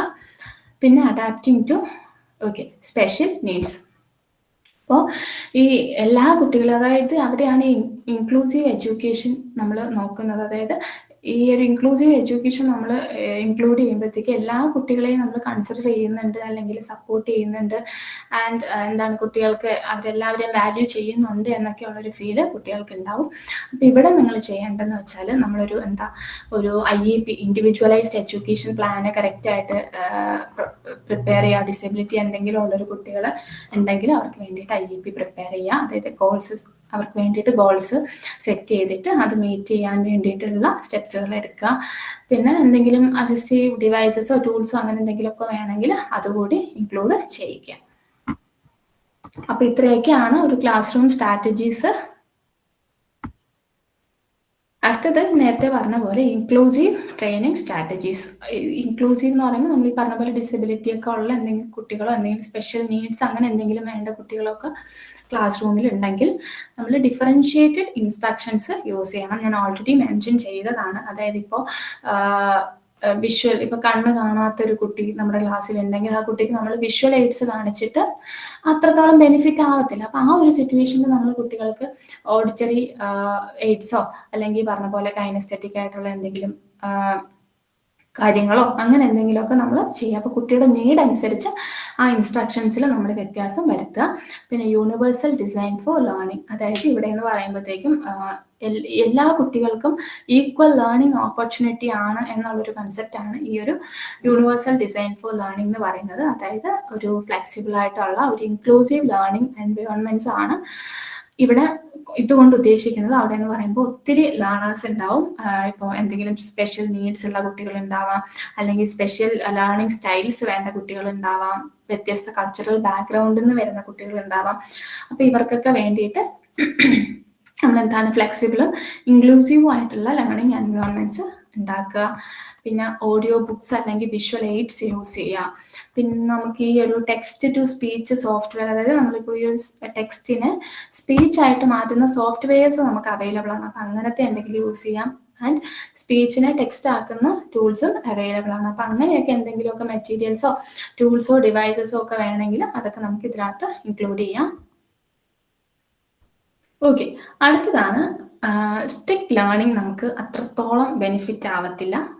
അപ്പോൾ learning with fun and entertainment ആണെങ്കിൽ കുട്ടികൾ അതനുസരിച്ച് എന്ത് ചെയ്യും, ഇൻവോൾവ് ആവാനുള്ള അല്ലെങ്കിൽ ഇൻട്രസ്റ്റഡ് ആയിട്ട് ഇരുന്ന് പഠിക്കാനുള്ള കുറേ ചാൻസസ് ഉണ്ട്. അപ്പോൾ നമുക്ക് സ്ട്രിക്റ്റ് ലേണിംഗ് ഒന്ന് മാറ്റിയിട്ട് കുറച്ചുകൂടി എൻ്റർടൈൻമെൻ്റ് ആയിട്ട് നമുക്ക് എങ്ങനെയൊക്കെ കുട്ടികളെ പഠിപ്പിക്കാം എന്നുള്ള കാര്യങ്ങൾ കൂടി നമുക്ക് ഡിസ്കസ് ചെയ്യാം. അപ്പോൾ ഇതിലെന്ന് പറയുമ്പോൾ ഗെയിമിഫൈ ലേണിംഗ് ആണ് ഒന്നാമത്തത്. അതായത് ഗെയിം ആകുമ്പോഴത്തേക്ക് കുട്ടികളാകുമ്പോൾ അവർക്ക് കുറെ കൂടി ഇന്ററാക്റ്റീവ് ആകും. അതുപോലെ തന്നെ കുട്ടികൾക്ക് കുറെ കൂടി എൻജോയബിൾ ആയിരിക്കും ഈ ഗെയിംസ് ഒക്കെ. അപ്പൊ ആ സമയത്ത് നമ്മൾ എന്താണ് പസിൽസോ അല്ലെങ്കിൽ എന്തെങ്കിലും ചെറിയ ക്യൂസ് കോമ്പറ്റേറ്റീവ് ഗെയിംസോ അങ്ങനെ എന്തെങ്കിലുമൊക്കെ ഇൻക്ലൂഡ് ചെയ്യിക്കുക. പിന്നെ ആ ഗെയിംസിന്റെ ഭാഗമായിട്ട് കുട്ടികൾക്ക് എന്തെങ്കിലും റിവാർഡ്സോ അല്ലെങ്കിൽ ചെറിയ ബാഡ്ജസോ ലീഡർ ബോർഡ്സോ അങ്ങനെ എന്തെങ്കിലുമൊക്കെ കൊടുക്കുക. അങ്ങനെയൊക്കെ ചെയ്യുമ്പോൾ കുട്ടികൾക്ക് കുറെ കൂടി ഇൻട്രസ്റ്റിംഗ് ആയിരിക്കും. അതുപോലെ യൂസ് ടെക്നോളജി ആൻഡ് മൾട്ടിമീഡിയ. അപ്പോൾ ഇവിടെ എന്ന് പറയുമ്പോഴത്തേക്ക് നമുക്ക് ആ ഒരു കൺസെപ്റ്റ് റിലേറ്റ് ചെയ്തിട്ടുള്ള ചാപ്റ്ററിലെ കൺസെപ്റ്റ് റിലേറ്റ് ചെയ്തിട്ടുള്ള വീഡിയോസോ അനിമേഷൻസോ അല്ലെങ്കിൽ നമ്മുടെ ഈ വെർച്വൽ റിയാലിറ്റി എക്സ്പീരിയൻസ് അങ്ങനെ എന്തെങ്കിലുമൊക്കെ കുട്ടികൾക്ക് കൊടുക്കുക. അങ്ങനെ എന്തെങ്കിലുമൊക്കെ കൊടുക്കുന്നത് വഴി കുട്ടികൾ കുറെ കൂടി എൻഗേജ് ആവും. പിന്നെ ഇന്റഗ്രേറ്റ് ആർട്സ് ആൻഡ് ക്രിയേറ്റിവിറ്റി. ഇവിടെ എന്ന് പറയുമ്പോഴത്തേക്ക് നമുക്ക് കൂടുതലായിട്ട് റോൾ പ്ലേയോ അല്ലെങ്കിൽ സ്റ്റോറി ടെല്ലിംഗ് പിന്നെ സ്കിറ്റ് അങ്ങനെ എന്തെങ്കിലുമൊക്കെ സംഭവങ്ങൾ നമുക്ക് കുട്ടികളെ കൊണ്ട് ചെയ്യിക്കാം. അതുപോലെ തന്നെ കുട്ടികളോട് പോസ്റ്റർ ഉണ്ടാക്കുക അല്ലെങ്കിൽ കോമിക്സോ അല്ലെങ്കിൽ അവരുടെ ആ ലെസൺസ് റിലേറ്റ് ചെയ്തിട്ടുള്ള എന്തെങ്കിലും കാർട്ടൂൺസോ അങ്ങനെ എന്തെങ്കിലുമൊക്കെ കുട്ടികളെ കൊണ്ട് ചെയ്യിക്കുകയാണെങ്കിൽ കുറച്ചുകൂടി ഇൻട്രസ്റ്റിംഗ് ആയിരിക്കും. അപ്പോൾ അങ്ങനെ ആർട്സ് അല്ലെങ്കിൽ എന്തെങ്കിലും ക്രിയേറ്റീവായിട്ട് ഞങ്ങളുടെ സ്കൂളിലേക്ക് ഈ വർക്ക് എക്സ്പീരിയൻസ് എന്ന് പറഞ്ഞിട്ടുള്ളൊരു അവർ ഉണ്ടായിരുന്നു. അതായത് ആഴ്ചയിലൊരു വീക്ക്ലി വൺസ് ആയിരുന്നു. അപ്പോൾ ആ ഒരു സമയത്ത് നമ്മൾ ഈ പറഞ്ഞ എന്തെങ്കിലും ക്രാഫ്റ്റ് വർക്ക്സോ അങ്ങനെ എന്തെങ്കിലുമൊക്കെ എൻഗേജ് ആവാറുണ്ട്. അപ്പോൾ അതുപോലത്തെ എന്തെങ്കിലുമൊക്കെ ആക്ടിവിറ്റീസിൽ കുട്ടികളെ എൻഗേജ് ചെയ്യിക്കാം. അടുത്തത് relate lessons to real life context. അപ്പോൾ ഇവിടെ എന്ന് പറയുമ്പോഴത്തേക്കും നമ്മൾ ഈ ഒരു നമ്മളാണെങ്കിൽ പോലും ഒരു പാരഗ്രാഫ് പഠിക്കുമ്പോൾ അത് നമ്മുടെ റിയൽ ലൈഫ് അല്ലെങ്കിൽ നമ്മുടെ ജീവിതമായിട്ട് എന്തെങ്കിലും കണക്ഷൻ അല്ലെങ്കിൽ റിലേഷൻഷിപ്പ് ഉള്ള കാര്യങ്ങളാണെങ്കിൽ നമ്മളത് ഒരിക്കലും മറക്കത്തില്ല. അങ്ങനെ ഒരു സംഭവമുണ്ട്. അപ്പോൾ അതുപോലെ എന്തെങ്കിലും ഈ റിയൽ ലൈഫുള്ള കോണ്ടെക്സ്റ്റുകൾ റിലേറ്റ് ചെയ്തിട്ട് എന്തെങ്കിലുമൊക്കെ കാര്യങ്ങൾ കുട്ടികൾക്ക് പഠിപ്പിച്ചു കൊടുക്കുകയാണെങ്കിൽ അവർക്കത് കുറെ കൂടി മീനിങ് ഫുൾ ആയിരിക്കും. അതുപോലെ തന്നെ മനസ്സിലാക്കാനായിട്ടും എളുപ്പമായിരിക്കും. അതുപോലെ തന്നെ ഈ നമ്മുടെ ഫീൽഡ് ട്രിപ്പോ അല്ലെങ്കിൽ ഗസ്റ്റ് സ്പീക്കേഴ്സിനെ കൊണ്ടൊരു ടോക്കോ അങ്ങനെ എന്തെങ്കിലുമൊക്കെ കുട്ടികൾക്ക് പ്രൊവൈഡ് ചെയ്ത് കൊടുക്കുകയാണെങ്കിലും നല്ലൊരു ബെസ്റ്റ് ഓപ്ഷൻ ആയിരിക്കും. അടുത്തത് use humour and introduce mystery and curiosity. അപ്പോൾ നമ്മൾ ഈ ചെറിയ തമാശകളൊക്കെ പറഞ്ഞ് ഇപ്പോൾ നമ്മൾ ഒരു ക്ലാസ് റൂമിൽ ഉറങ്ങിയിരിക്കുകയായിരിക്കും കുട്ടികൾ. അപ്പോഴത്തേക്കായിരിക്കും ടീച്ചർ ചെറിയൊരു എന്തെങ്കിലും ഒരു കോമഡിയോ അങ്ങനെ എന്തെങ്കിലും പറയുമ്പോഴത്തേക്കും പിള്ളേരൊക്കെ കുറച്ച് ശ്രദ്ധിച്ച് വരും. അപ്പം അങ്ങനെ എന്തെങ്കിലും ഹ്യൂമറോ അങ്ങനെ എന്തെങ്കിലുമൊക്കെ ഇൻക്ലൂഡ് ചെയ്യുന്നത് വഴി നമുക്കൊരു പോസിറ്റീവായിട്ടുള്ള ഒരു ലേണിംഗ് എൻവയോൺമെന്റ് ഉണ്ടാക്കാം. ഓക്കെ, അല്ലെങ്കിൽ ചെറിയ മീംസോ കാർട്ടൂൺസോ അങ്ങനെ എന്തെങ്കിലുമൊക്കെ കുട്ടികൾക്ക് കാണിച്ചു കൊടുക്കുക. അടുത്ത ഈ മിസ്റ്ററി ആൻഡ് ക്യൂരിയോസിറ്റി എന്ന് പറയുമ്പം നമ്മൾ ഈ ക്യൂരിയസ് ആയിട്ട് ഇരിക്കുന്നതാണെങ്കിൽ നമ്മൾ കുറെ കൂടി കാര്യം ഇപ്പോൾ ഒരു സിനിമയുടെ ക്ലൈമാക്സിൽ നമുക്ക് ഭയങ്കര ക്യൂരിയോസിറ്റി ആയിരിക്കും. അപ്പം നമ്മൾ ആ ക്ലൈമാക്സ് എത്തുമ്പോൾ നമ്മൾ ഭയങ്കരമായിട്ട് ശ്രദ്ധിച്ചായിരിക്കും സിനിമ കാണുക. അല്ലെങ്കിൽ നമ്മൾ ആരടുത്തും ക്ലൈമാക്സ് പറയരുത് അങ്ങനെയൊക്കെ പറഞ്ഞിട്ടായിരിക്കും നമ്മൾ ഇരിക്കുക. അപ്പം അതുപോലെ തന്നെ ഈ ക്യൂരിയസ് ആയിട്ടുള്ളതാണെങ്കിൽ കുട്ടികൾ കുറെ കൂടി പഠിക്കാനും ഇൻട്രസ്റ്റ് കാണിക്കും, അതുപോലെ തന്നെ ശ്രദ്ധിച്ചിരിക്കുകയും ചെയ്യും. അപ്പോൾ എന്തെങ്കിലും ഇതുപോലത്തെ മിസ്റ്ററി ആയിട്ടുള്ള എന്തെങ്കിലും ആക്ടിവിറ്റീസിൽ എൻഗേജ് ചെയ്യിക്കോ, അങ്ങനെ എന്തെങ്കിലുമൊക്കെ കുട്ടികളെ കൊണ്ട് ചെയ്യിക്കുക. അതുപോലെ തന്നെ ചോയ്സസ് അവർക്ക് കൊടുക്കുക. അതായത് നമ്മൾ എന്തെങ്കിലും ഇപ്പോൾ ചോദ്യം ഉത്തരമൊക്കെ നമ്മൾ പറയുന്നതിനെക്കാട്ടിലും നമ്മളൊരു ക്വസ്റ്റ്യൻ ചോദിച്ചു കഴിഞ്ഞാൽ കുട്ടികൾക്ക് ആൻസർ ചെയ്യാനുള്ളൊരു അവസരങ്ങൾ കൂടി നമ്മൾ കൊടുക്കുക. അതുപോലെ തന്നെ അവരുടെ ഇഷ്ടത്തിനനുസരിച്ച് ചിലപ്പോൾ ഇപ്പം ഒരു ടോപ്പിക്ക്, നമ്മളൊരു പ്രൊജക്റ്റിന്റെ ടോപ്പിക്ക് ഒരു കുട്ടിക്ക് അസൈൻ ചെയ്ത് കൊടുക്കുകയാണെങ്കിൽ ആ കുട്ടിക്ക് ചിലപ്പോൾ ആ ഒരു ടോപ്പിക്കിൽ വർക്ക് ചെയ്യാൻ പറ്റാത്തതായിരിക്കാം. അപ്പോൾ കുട്ടിയുടെ ഇൻട്രസ്റ്റ് എന്താണ്, ചോയ്സ് എന്താണ് എന്നുള്ളത് കൂടി നമ്മളൊന്ന് മനസ്സിലാക്കിയിട്ട് കുട്ടിക്ക് അസൈൻ ചെയ്ത് കൊടുക്കുന്നത് കുറച്ചുകൂടി നല്ലതായിരിക്കും. പിന്നെ നമ്മൾ എന്തെങ്കിലും ചെറിയ അച്ചീവ്മെന്റ്സോ അങ്ങനെ എന്തെങ്കിലുമൊക്കെ ഉണ്ടാവുകയാണെന്നുണ്ടെങ്കിൽ കുട്ടികൾക്ക് നമ്മളതൊന്ന് സെലിബ്രേറ്റ് ചെയ്യുക. ചെറിയ ഗിഫ്റ്റോ അങ്ങനെ എന്തെങ്കിലും കൊടുക്കുക, അല്ലെങ്കിൽ എന്തെങ്കിലും ഈ പറഞ്ഞ റീഇൻഫോഴ്സ്മെന്റോ അങ്ങനെ എന്തെങ്കിലുമൊക്കെ കൊടുക്കുമ്പോഴത്തേക്ക് അത് അവർക്കൊരു ഇൻട്രിൻസിക് മോട്ടിവേഷൻ കുട്ടിക്ക് ഉണ്ടാകും. അതുപോലെ നേരത്തെ പറഞ്ഞ കാര്യമാണ് ഈ സ്റ്റോറി ടെല്ലിംഗ് എന്ന് പറയുന്നത്. അതായത് നമുക്ക് എന്താണ് ഈ ഒരു അബ്സ്ട്രാക്റ്റ് ആയിട്ടുള്ള കൺസെപ്റ്റുകൾ നമുക്ക് കുറെ കൂടി റിലേറ്റ് ചെയ്യാനും മെമ്മറൈസ് ചെയ്യാനും ഒക്കെ എളുപ്പമായിരിക്കും. അപ്പോൾ ഒരു കഥ പോലൊക്കെ നമ്മൾ പഠിച്ച് വെച്ച് കഴിഞ്ഞാൽ നമുക്ക് ഈ ഒരു എസ്സേ ഒക്കെ ആണ്, വലിയൊരു എസ്സേ ഒക്കെ ആണെങ്കിൽ നമ്മളൊരു സ്റ്റോറി പോലൊക്കെ പഠിച്ച് വെച്ച് കഴിഞ്ഞാൽ നമുക്കത് ഓർമ്മയിൽ നിൽക്കാനായിട്ട് കുറച്ചുകൂടി ഹെൽപ്ഫുൾ ആയിരിക്കും. പിന്നെ എന്തെങ്കിലും ഈ ഹിസ്റ്ററിക്കൽ അല്ലെങ്കിൽ ഫിക്ഷണൽ ക്യാരക്ടേഴ്സിലൂടെ നമ്മൾ അവർക്ക് പറഞ്ഞു കൊടുക്കുക, അല്ലെങ്കിൽ അവരുടെ തന്നെ എന്തെങ്കിലും സ്റ്റോറി വെച്ചിട്ട് നമ്മൾ കൺസെപ്റ്റ് ക്ലിയർ ആക്കി കൊടുക്കുകയാണെങ്കിലൊക്കെ കുട്ടികൾക്ക് കുറെ കൂടി നല്ലതായിരിക്കും. പിന്നെ പോസിറ്റീവ് ക്ലാസ് റൂം അറ്റ്മോസ്ഫിയർ. ഇപ്പം ഇവിടെ എന്ന് പറയുമ്പോഴത്തേക്കും ഒരു പോസിറ്റീവ് ആയിട്ടുള്ളൊരു ക്ലാസ് റൂം ഒക്കെ ആണെങ്കിൽ നമുക്ക് കുറെ കൂടി ഫണ്ണും എൻഗേജ്മെന്റ് ഒക്കെ ഉണ്ടാവും. അവിടെ എന്ന് പറയുമ്പോൾ ടീച്ചേഴ്സ് ഫ്രണ്ട്ലി ആയിരിക്കും. അപ്പം കോമഡി പറയുക, ഹാപ്പി ആയിട്ട് ഉള്ളൊരു അറ്റ്മോസ്ഫിയർ ഉണ്ടാക്കുക. അല്ലെങ്കിൽ നമ്മളിപ്പോൾ ചിലപ്പോൾ ടീച്ചേഴ്സൊക്കെ ഇങ്ങനെ വടിയും പിടിച്ച് വരുന്നത് കാണുമ്പോഴേ നമുക്ക് ഭയങ്കര ടെൻഷൻ ആയിരിക്കും, അടിക്കുമോ വഴക്ക് പറയുമോ എന്നൊക്കെ ഉള്ളത്. അപ്പം അതിൽ നിന്നൊക്കെ ഒന്ന് വ്യത്യസ്തമായിട്ട് ഒരു പോസിറ്റീവ് ആയിട്ടുള്ളൊരു പ്ലഷറബിൾ ആയിട്ടുള്ള ഒരു എൻവയോൺമെന്റ്, ഒരു ക്ലാസ് റൂം എൻവയോൺമെന്റ് ക്രിയേറ്റ് ചെയ്യാൻ ശ്രദ്ധിക്കുക. അപ്പൊ ഈ പറഞ്ഞ കുറച്ച് കാര്യങ്ങൾ ഇനിയുണ്ട്, ഞാനൊന്ന് ഷോർട്ടാക്കി എടുത്തിട്ടുള്ളൂ എന്നുള്ളതേ ഉള്ളൂ. അപ്പൊ ഈ കുറച്ച് കാര്യങ്ങളിലൂടെയൊക്കെ നമുക്ക് ഈ സ്ട്രിക്റ്റ് ലേണിംഗ് എന്ന് പറയുന്ന ഒരു കൺസെപ്റ്റിനെ മാറ്റിയിട്ട് learning through fun and entertainment എന്നുള്ളൊരു കോൺസെപ്റ്റിലോട്ട് ക്ലാസ് റൂമിനെ ഷിഫ്റ്റ് ചെയ്യാം. അങ്ങനെയാണെങ്കിൽ അത് കുട്ടികളുടെ ഓവറോൾ ഡെവലപ്മെന്റിനും വെൽബീയിങ്ങിനും ഒക്കെ നല്ലതായിരിക്കും. ഓക്കെ, അടുത്തത് നമുക്ക് സോഷ്യൽ ആൻഡ് ഇമോഷണൽ സ്കിൽസ് എങ്ങനെ ഡെവലപ്പ് ചെയ്തെടുക്കാം എന്നുള്ളതാണ്. അത് ഓൾറെഡി നമ്മൾ ഡിസ്കസ് ചെയ്തിട്ടുണ്ട്. ഗ്രൂപ്പ് ആക്ടിവിറ്റീസ് എൻഗേജ് ചെയ്യിക്കുക, കൊളാബറേഷൻ, എല്ലാ കുട്ടികളെയും കൂട്ടം നിർത്തുക. അതായത് നമ്മളിപ്പോൾ ഒരു കുട്ടി അക്കാഡമിക്കലി ഒരു ലോ അച്ചീവർ ആയിട്ടുള്ള ഒരു കുട്ടിയാണെങ്കിൽ നമ്മൾ അവനെ ആ ഒരു ഗ്രൂപ്പിൽ നിന്ന് മാറ്റി നിർത്താതെ എല്ലാവരും, അതാ പറഞ്ഞ ഈ ഒരു ഇൻക്ലൂസീവ് എഡ്യൂക്കേഷൻ, എല്ലാവരെയും നമ്മൾ ഒരു ഗ്രൂപ്പായിട്ട് ഇൻക്ലൂഡ് ചെയ്യിപ്പിച്ചുകൊണ്ട് ആക്ടിവിറ്റീസിൽ എൻഗേജ് ചെയ്യിക്കുക എന്നുള്ളതാണ്. അപ്പം നമ്മൾ ഒരു കുട്ടിയെ, ഒരു ലോ അച്ചീവറിനെ മാറ്റിയിട്ട് ഹൈ അച്ചീവേഴ്സിനെ എല്ലാം കൂടെ ഒരു ഗ്രൂപ്പ് ആക്കുമ്പോൾ അവിടെ ആ ഒരു കുട്ടിയുടെ ഇമോഷണാലിറ്റി പുറത്തു വരികയാണ് ചെയ്യുന്നത്. ആ കുട്ടികൾ അത്രയും ഇമോഷണൽ ആയിട്ടായിരിക്കും പിന്നീട് നിൽക്കുന്നത്.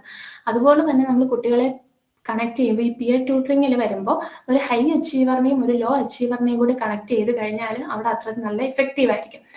ഒരു ലോ അച്ചീവറും കൂടെ പിയർ ട്യൂട്ടറിങ് നടത്തി കഴിഞ്ഞാൽ അവരുടെ ഔട്ട്കം വളരെ കുറവായിരിക്കും. അതിനെക്കാട്ടിലും നമ്മളൊരു ഹൈ അച്ചീവറിനെയും ഒരു ലോ അച്ചീവറിനെയും കൂടി കണക്ട് ചെയ്തിട്ട് പിയർ ട്യൂട്ടറിങ് ഒക്കെ എൻഹാൻസ് ചെയ്യാൻ ശ്രദ്ധിക്കാം. എംപതി ഉണ്ടാക്കിയെടുക്കുക. പിന്നെ അണ്ടർസ്റ്റാൻഡിങ് എമംഗ് പിയേഴ്സ്. ചിലപ്പോൾ ചില ഗ്രൂപ്പ് ക്ലാസ്സുകളിലൊക്കെ ഗ്രൂപ്പിസം എന്ന് പറഞ്ഞൊരു സംഭവം ഉണ്ടായിരിക്കും. അതായത് അവിടെ ഒരു ബെഞ്ചിലിരിക്കുന്ന ഒരു 5 പേര് ബെസ്റ്റ് ഫ്രണ്ട്സ്, അടുത്ത ബെഞ്ചിലിരിക്കുന്ന 2 പേര് ഫ്രണ്ട്സ്, ഒരാൾ ഒറ്റയ്ക്ക്. അപ്പൊ അങ്ങനെയുള്ള സിറ്റുവേഷൻസ് ഒക്കെ നിങ്ങളുടെ ശ്രദ്ധയിൽ, ആസ് എ ടീച്ചർ നിങ്ങളുടെ ശ്രദ്ധയിൽപ്പെടുവാണെങ്കിൽ അതൊക്കെ കുട്ടികളെ ഒന്ന് പറഞ്ഞ് മനസ്സിലാക്കുക എന്നുള്ളതാണ്. കാര്യം ഒരു യൂണിറ്റി ഒരു ക്ലാസ്സിൽ ഉണ്ടാക്കിയെടുക്കുക, എല്ലാവർക്കും അങ്ങോട്ടും ഇങ്ങോട്ടും എല്ലാവരും സപ്പോർട്ട് ചെയ്യുക. അപ്പൊ അങ്ങനത്തെ കാര്യങ്ങളൊക്കെ കുട്ടികളെ ഒന്ന് പറഞ്ഞ് മനസ്സിലാക്കുക. അപ്പൊ അതുവഴി അവർക്ക് സോഷ്യൽ ആൻഡ് ഇമോഷണൽ സ്കിൽസ് ഒക്കെ ഡെവലപ്പ് ചെയ്ത് ഒരു സോഷ്യൽ സെറ്റിങ്ങിൽ എങ്ങനെയാണ് ഇന്ററാക്ട് ചെയ്യേണ്ടത് എന്നുള്ള കാര്യങ്ങളൊക്കെ കുട്ടികൾക്ക് ഡെവലപ്പ് ചെയ്ത് വരും. അതുപോലെ തന്നെ teach self regulation and coping strategies. ഒരു സിറ്റുവേഷൻ, ഒരു ക്രൈസിസ് വന്നാൽ എങ്ങനെയൊക്കെ ഡീൽ ചെയ്യാം, ഏതൊക്കെ രീതിയിൽ നമുക്കത് ഡീൽ ചെയ്യാം, അല്ലെങ്കിൽ അവിടെ നമുക്ക് എങ്ങനെയൊക്കെ ഓക്കെ ആയിട്ട് പോവാം എന്നുള്ള കാര്യങ്ങളൊക്കെ ആസ് എ ടീച്ചർ നിങ്ങൾ കുട്ടികൾക്ക് പറഞ്ഞ് മനസ്സിലാക്കുക.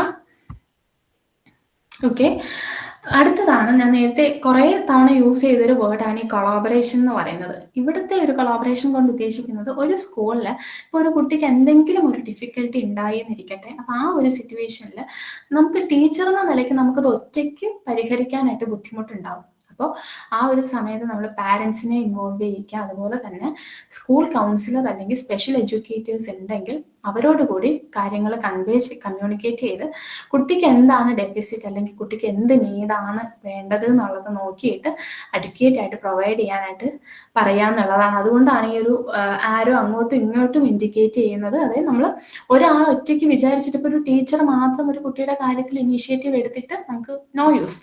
അതുപോലെ തന്നെ ഒരു സ്പെഷ്യൽ എഡ്യൂക്കേറ്റർ അല്ലെങ്കിൽ ഒരു സ്കൂൾ കൗൺസിലർ മാത്രം വിചാരിച്ചത് കൊണ്ട് നമുക്ക് ഒന്നും ഉണ്ടാവില്ല. അപ്പോൾ ഒരു സ്കൂൾ സെനേറിയോയിൽ ഒരു കുട്ടിക്ക് എന്തെങ്കിലും ഈ പറഞ്ഞ പോലെ സ്പെഷ്യൽ നീഡ്സോ കെയറോ അങ്ങനെ എന്തെങ്കിലും വേണ്ട ഒരു കുട്ടിയാണെങ്കിൽ ഇത്തരത്തിൽ നമ്മൾ അങ്ങോട്ടും ഇങ്ങോട്ടും കാര്യങ്ങൾ കമ്മ്യൂണിക്കേറ്റ് ചെയ്ത് ഒരു കൊളാബറേറ്റീവ് അപ്രോച്ചായിട്ട് മുന്നോട്ട് പോകുക എന്നുള്ളതാണ്. അപ്പം നമ്മൾ ഇപ്പം ഒരു സ്പെഷ്യൽ എഡ്യൂക്കേറ്റർ ഒരു വർക്ക് കൊടുത്തു അല്ലെങ്കിൽ ടീച്ചർ ഒരു വർക്ക് കുട്ടിക്ക് ചെയ്യാൻ കൊടുത്തു, പാരൻസ് വീട്ടിൽ പോയിട്ട് കുട്ടിയെ ശ്രദ്ധിക്കുന്നതേ ഇല്ലെങ്കിൽ നമ്മൾ അവിടെ വർക്ക് ചെയ്തിട്ട് കാര്യമൊന്നുമില്ല. പക്ഷെ പാരൻസും ടീച്ചേഴ്സും കൗൺസിലേഴ്സും അല്ലെങ്കിൽ സ്പെഷ്യൽ എഡ്യൂക്കേറ്റേഴ്സും എല്ലാവരും കൂടി ഒന്ന് കൊളാബറേറ്റ് ചെയ്ത് നിന്ന് വർക്ക് ചെയ്തിട്ടേ കാര്യമുള്ളൂ. അപ്പോൾ ഇത്രയൊക്കെയാണ് ഞാൻ ഉദ്ദേശിച്ചത്. അപ്പോൾ okay, thank you. Thank you so much, ma'am, for that enlightening session. We now open the floor for discussion. This is your opportunity to clarify doubts and ask any questions. Okay.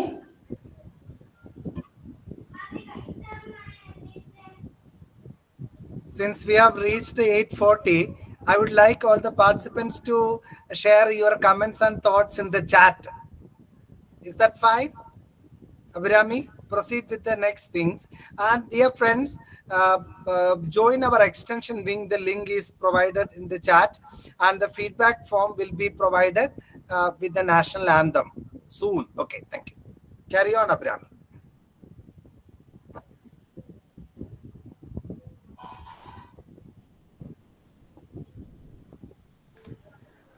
As we draw to the close of this enlightening program, it is time to express our gratitude.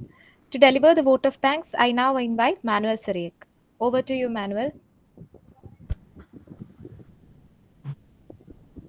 Good evening, all. On behalf of Mar Theophilos Training College, Nalanjara, I express my sincere gratitude to everyone who made this program a success. I extend my heartfelt thanks to the IQAC in association with the Life Skills Club for organizing this insightful session. A special thanks to our principal, Dr. Joju John, for his constant guidance and support, and also to Mika ma'am, the Life Skill Club mentor, for her invaluable efforts in bringing this program to life. I also extend my gratitude to our resource person, Ms. Mika MB, for her enlightening session on the topic cognitive challenges in children.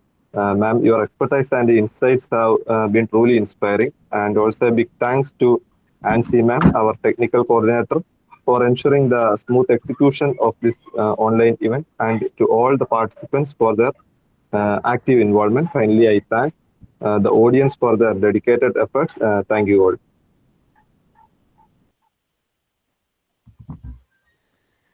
With this, we come to the end of today's program. Now let us rise for the national anthem.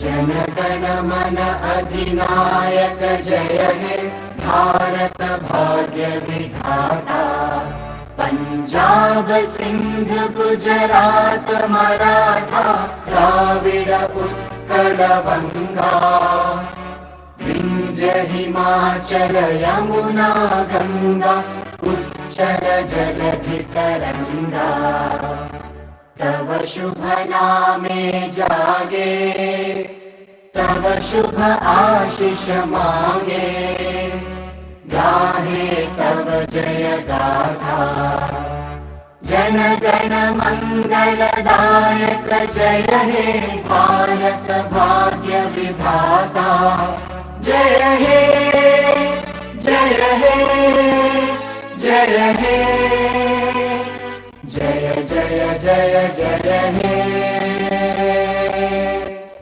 Fill in the feedback, please. If some of you can open the video, we can have a group photo with our screenshot with our resource person, please. Megha, if possible, you can also, Megha, if possible, you can also switch on the video, please. Thank you. Okay, sir. Okay. Thank you very much, Betty Thomas, ma'am. Some others, please, if you can open a video, your video, we can have a screenshot.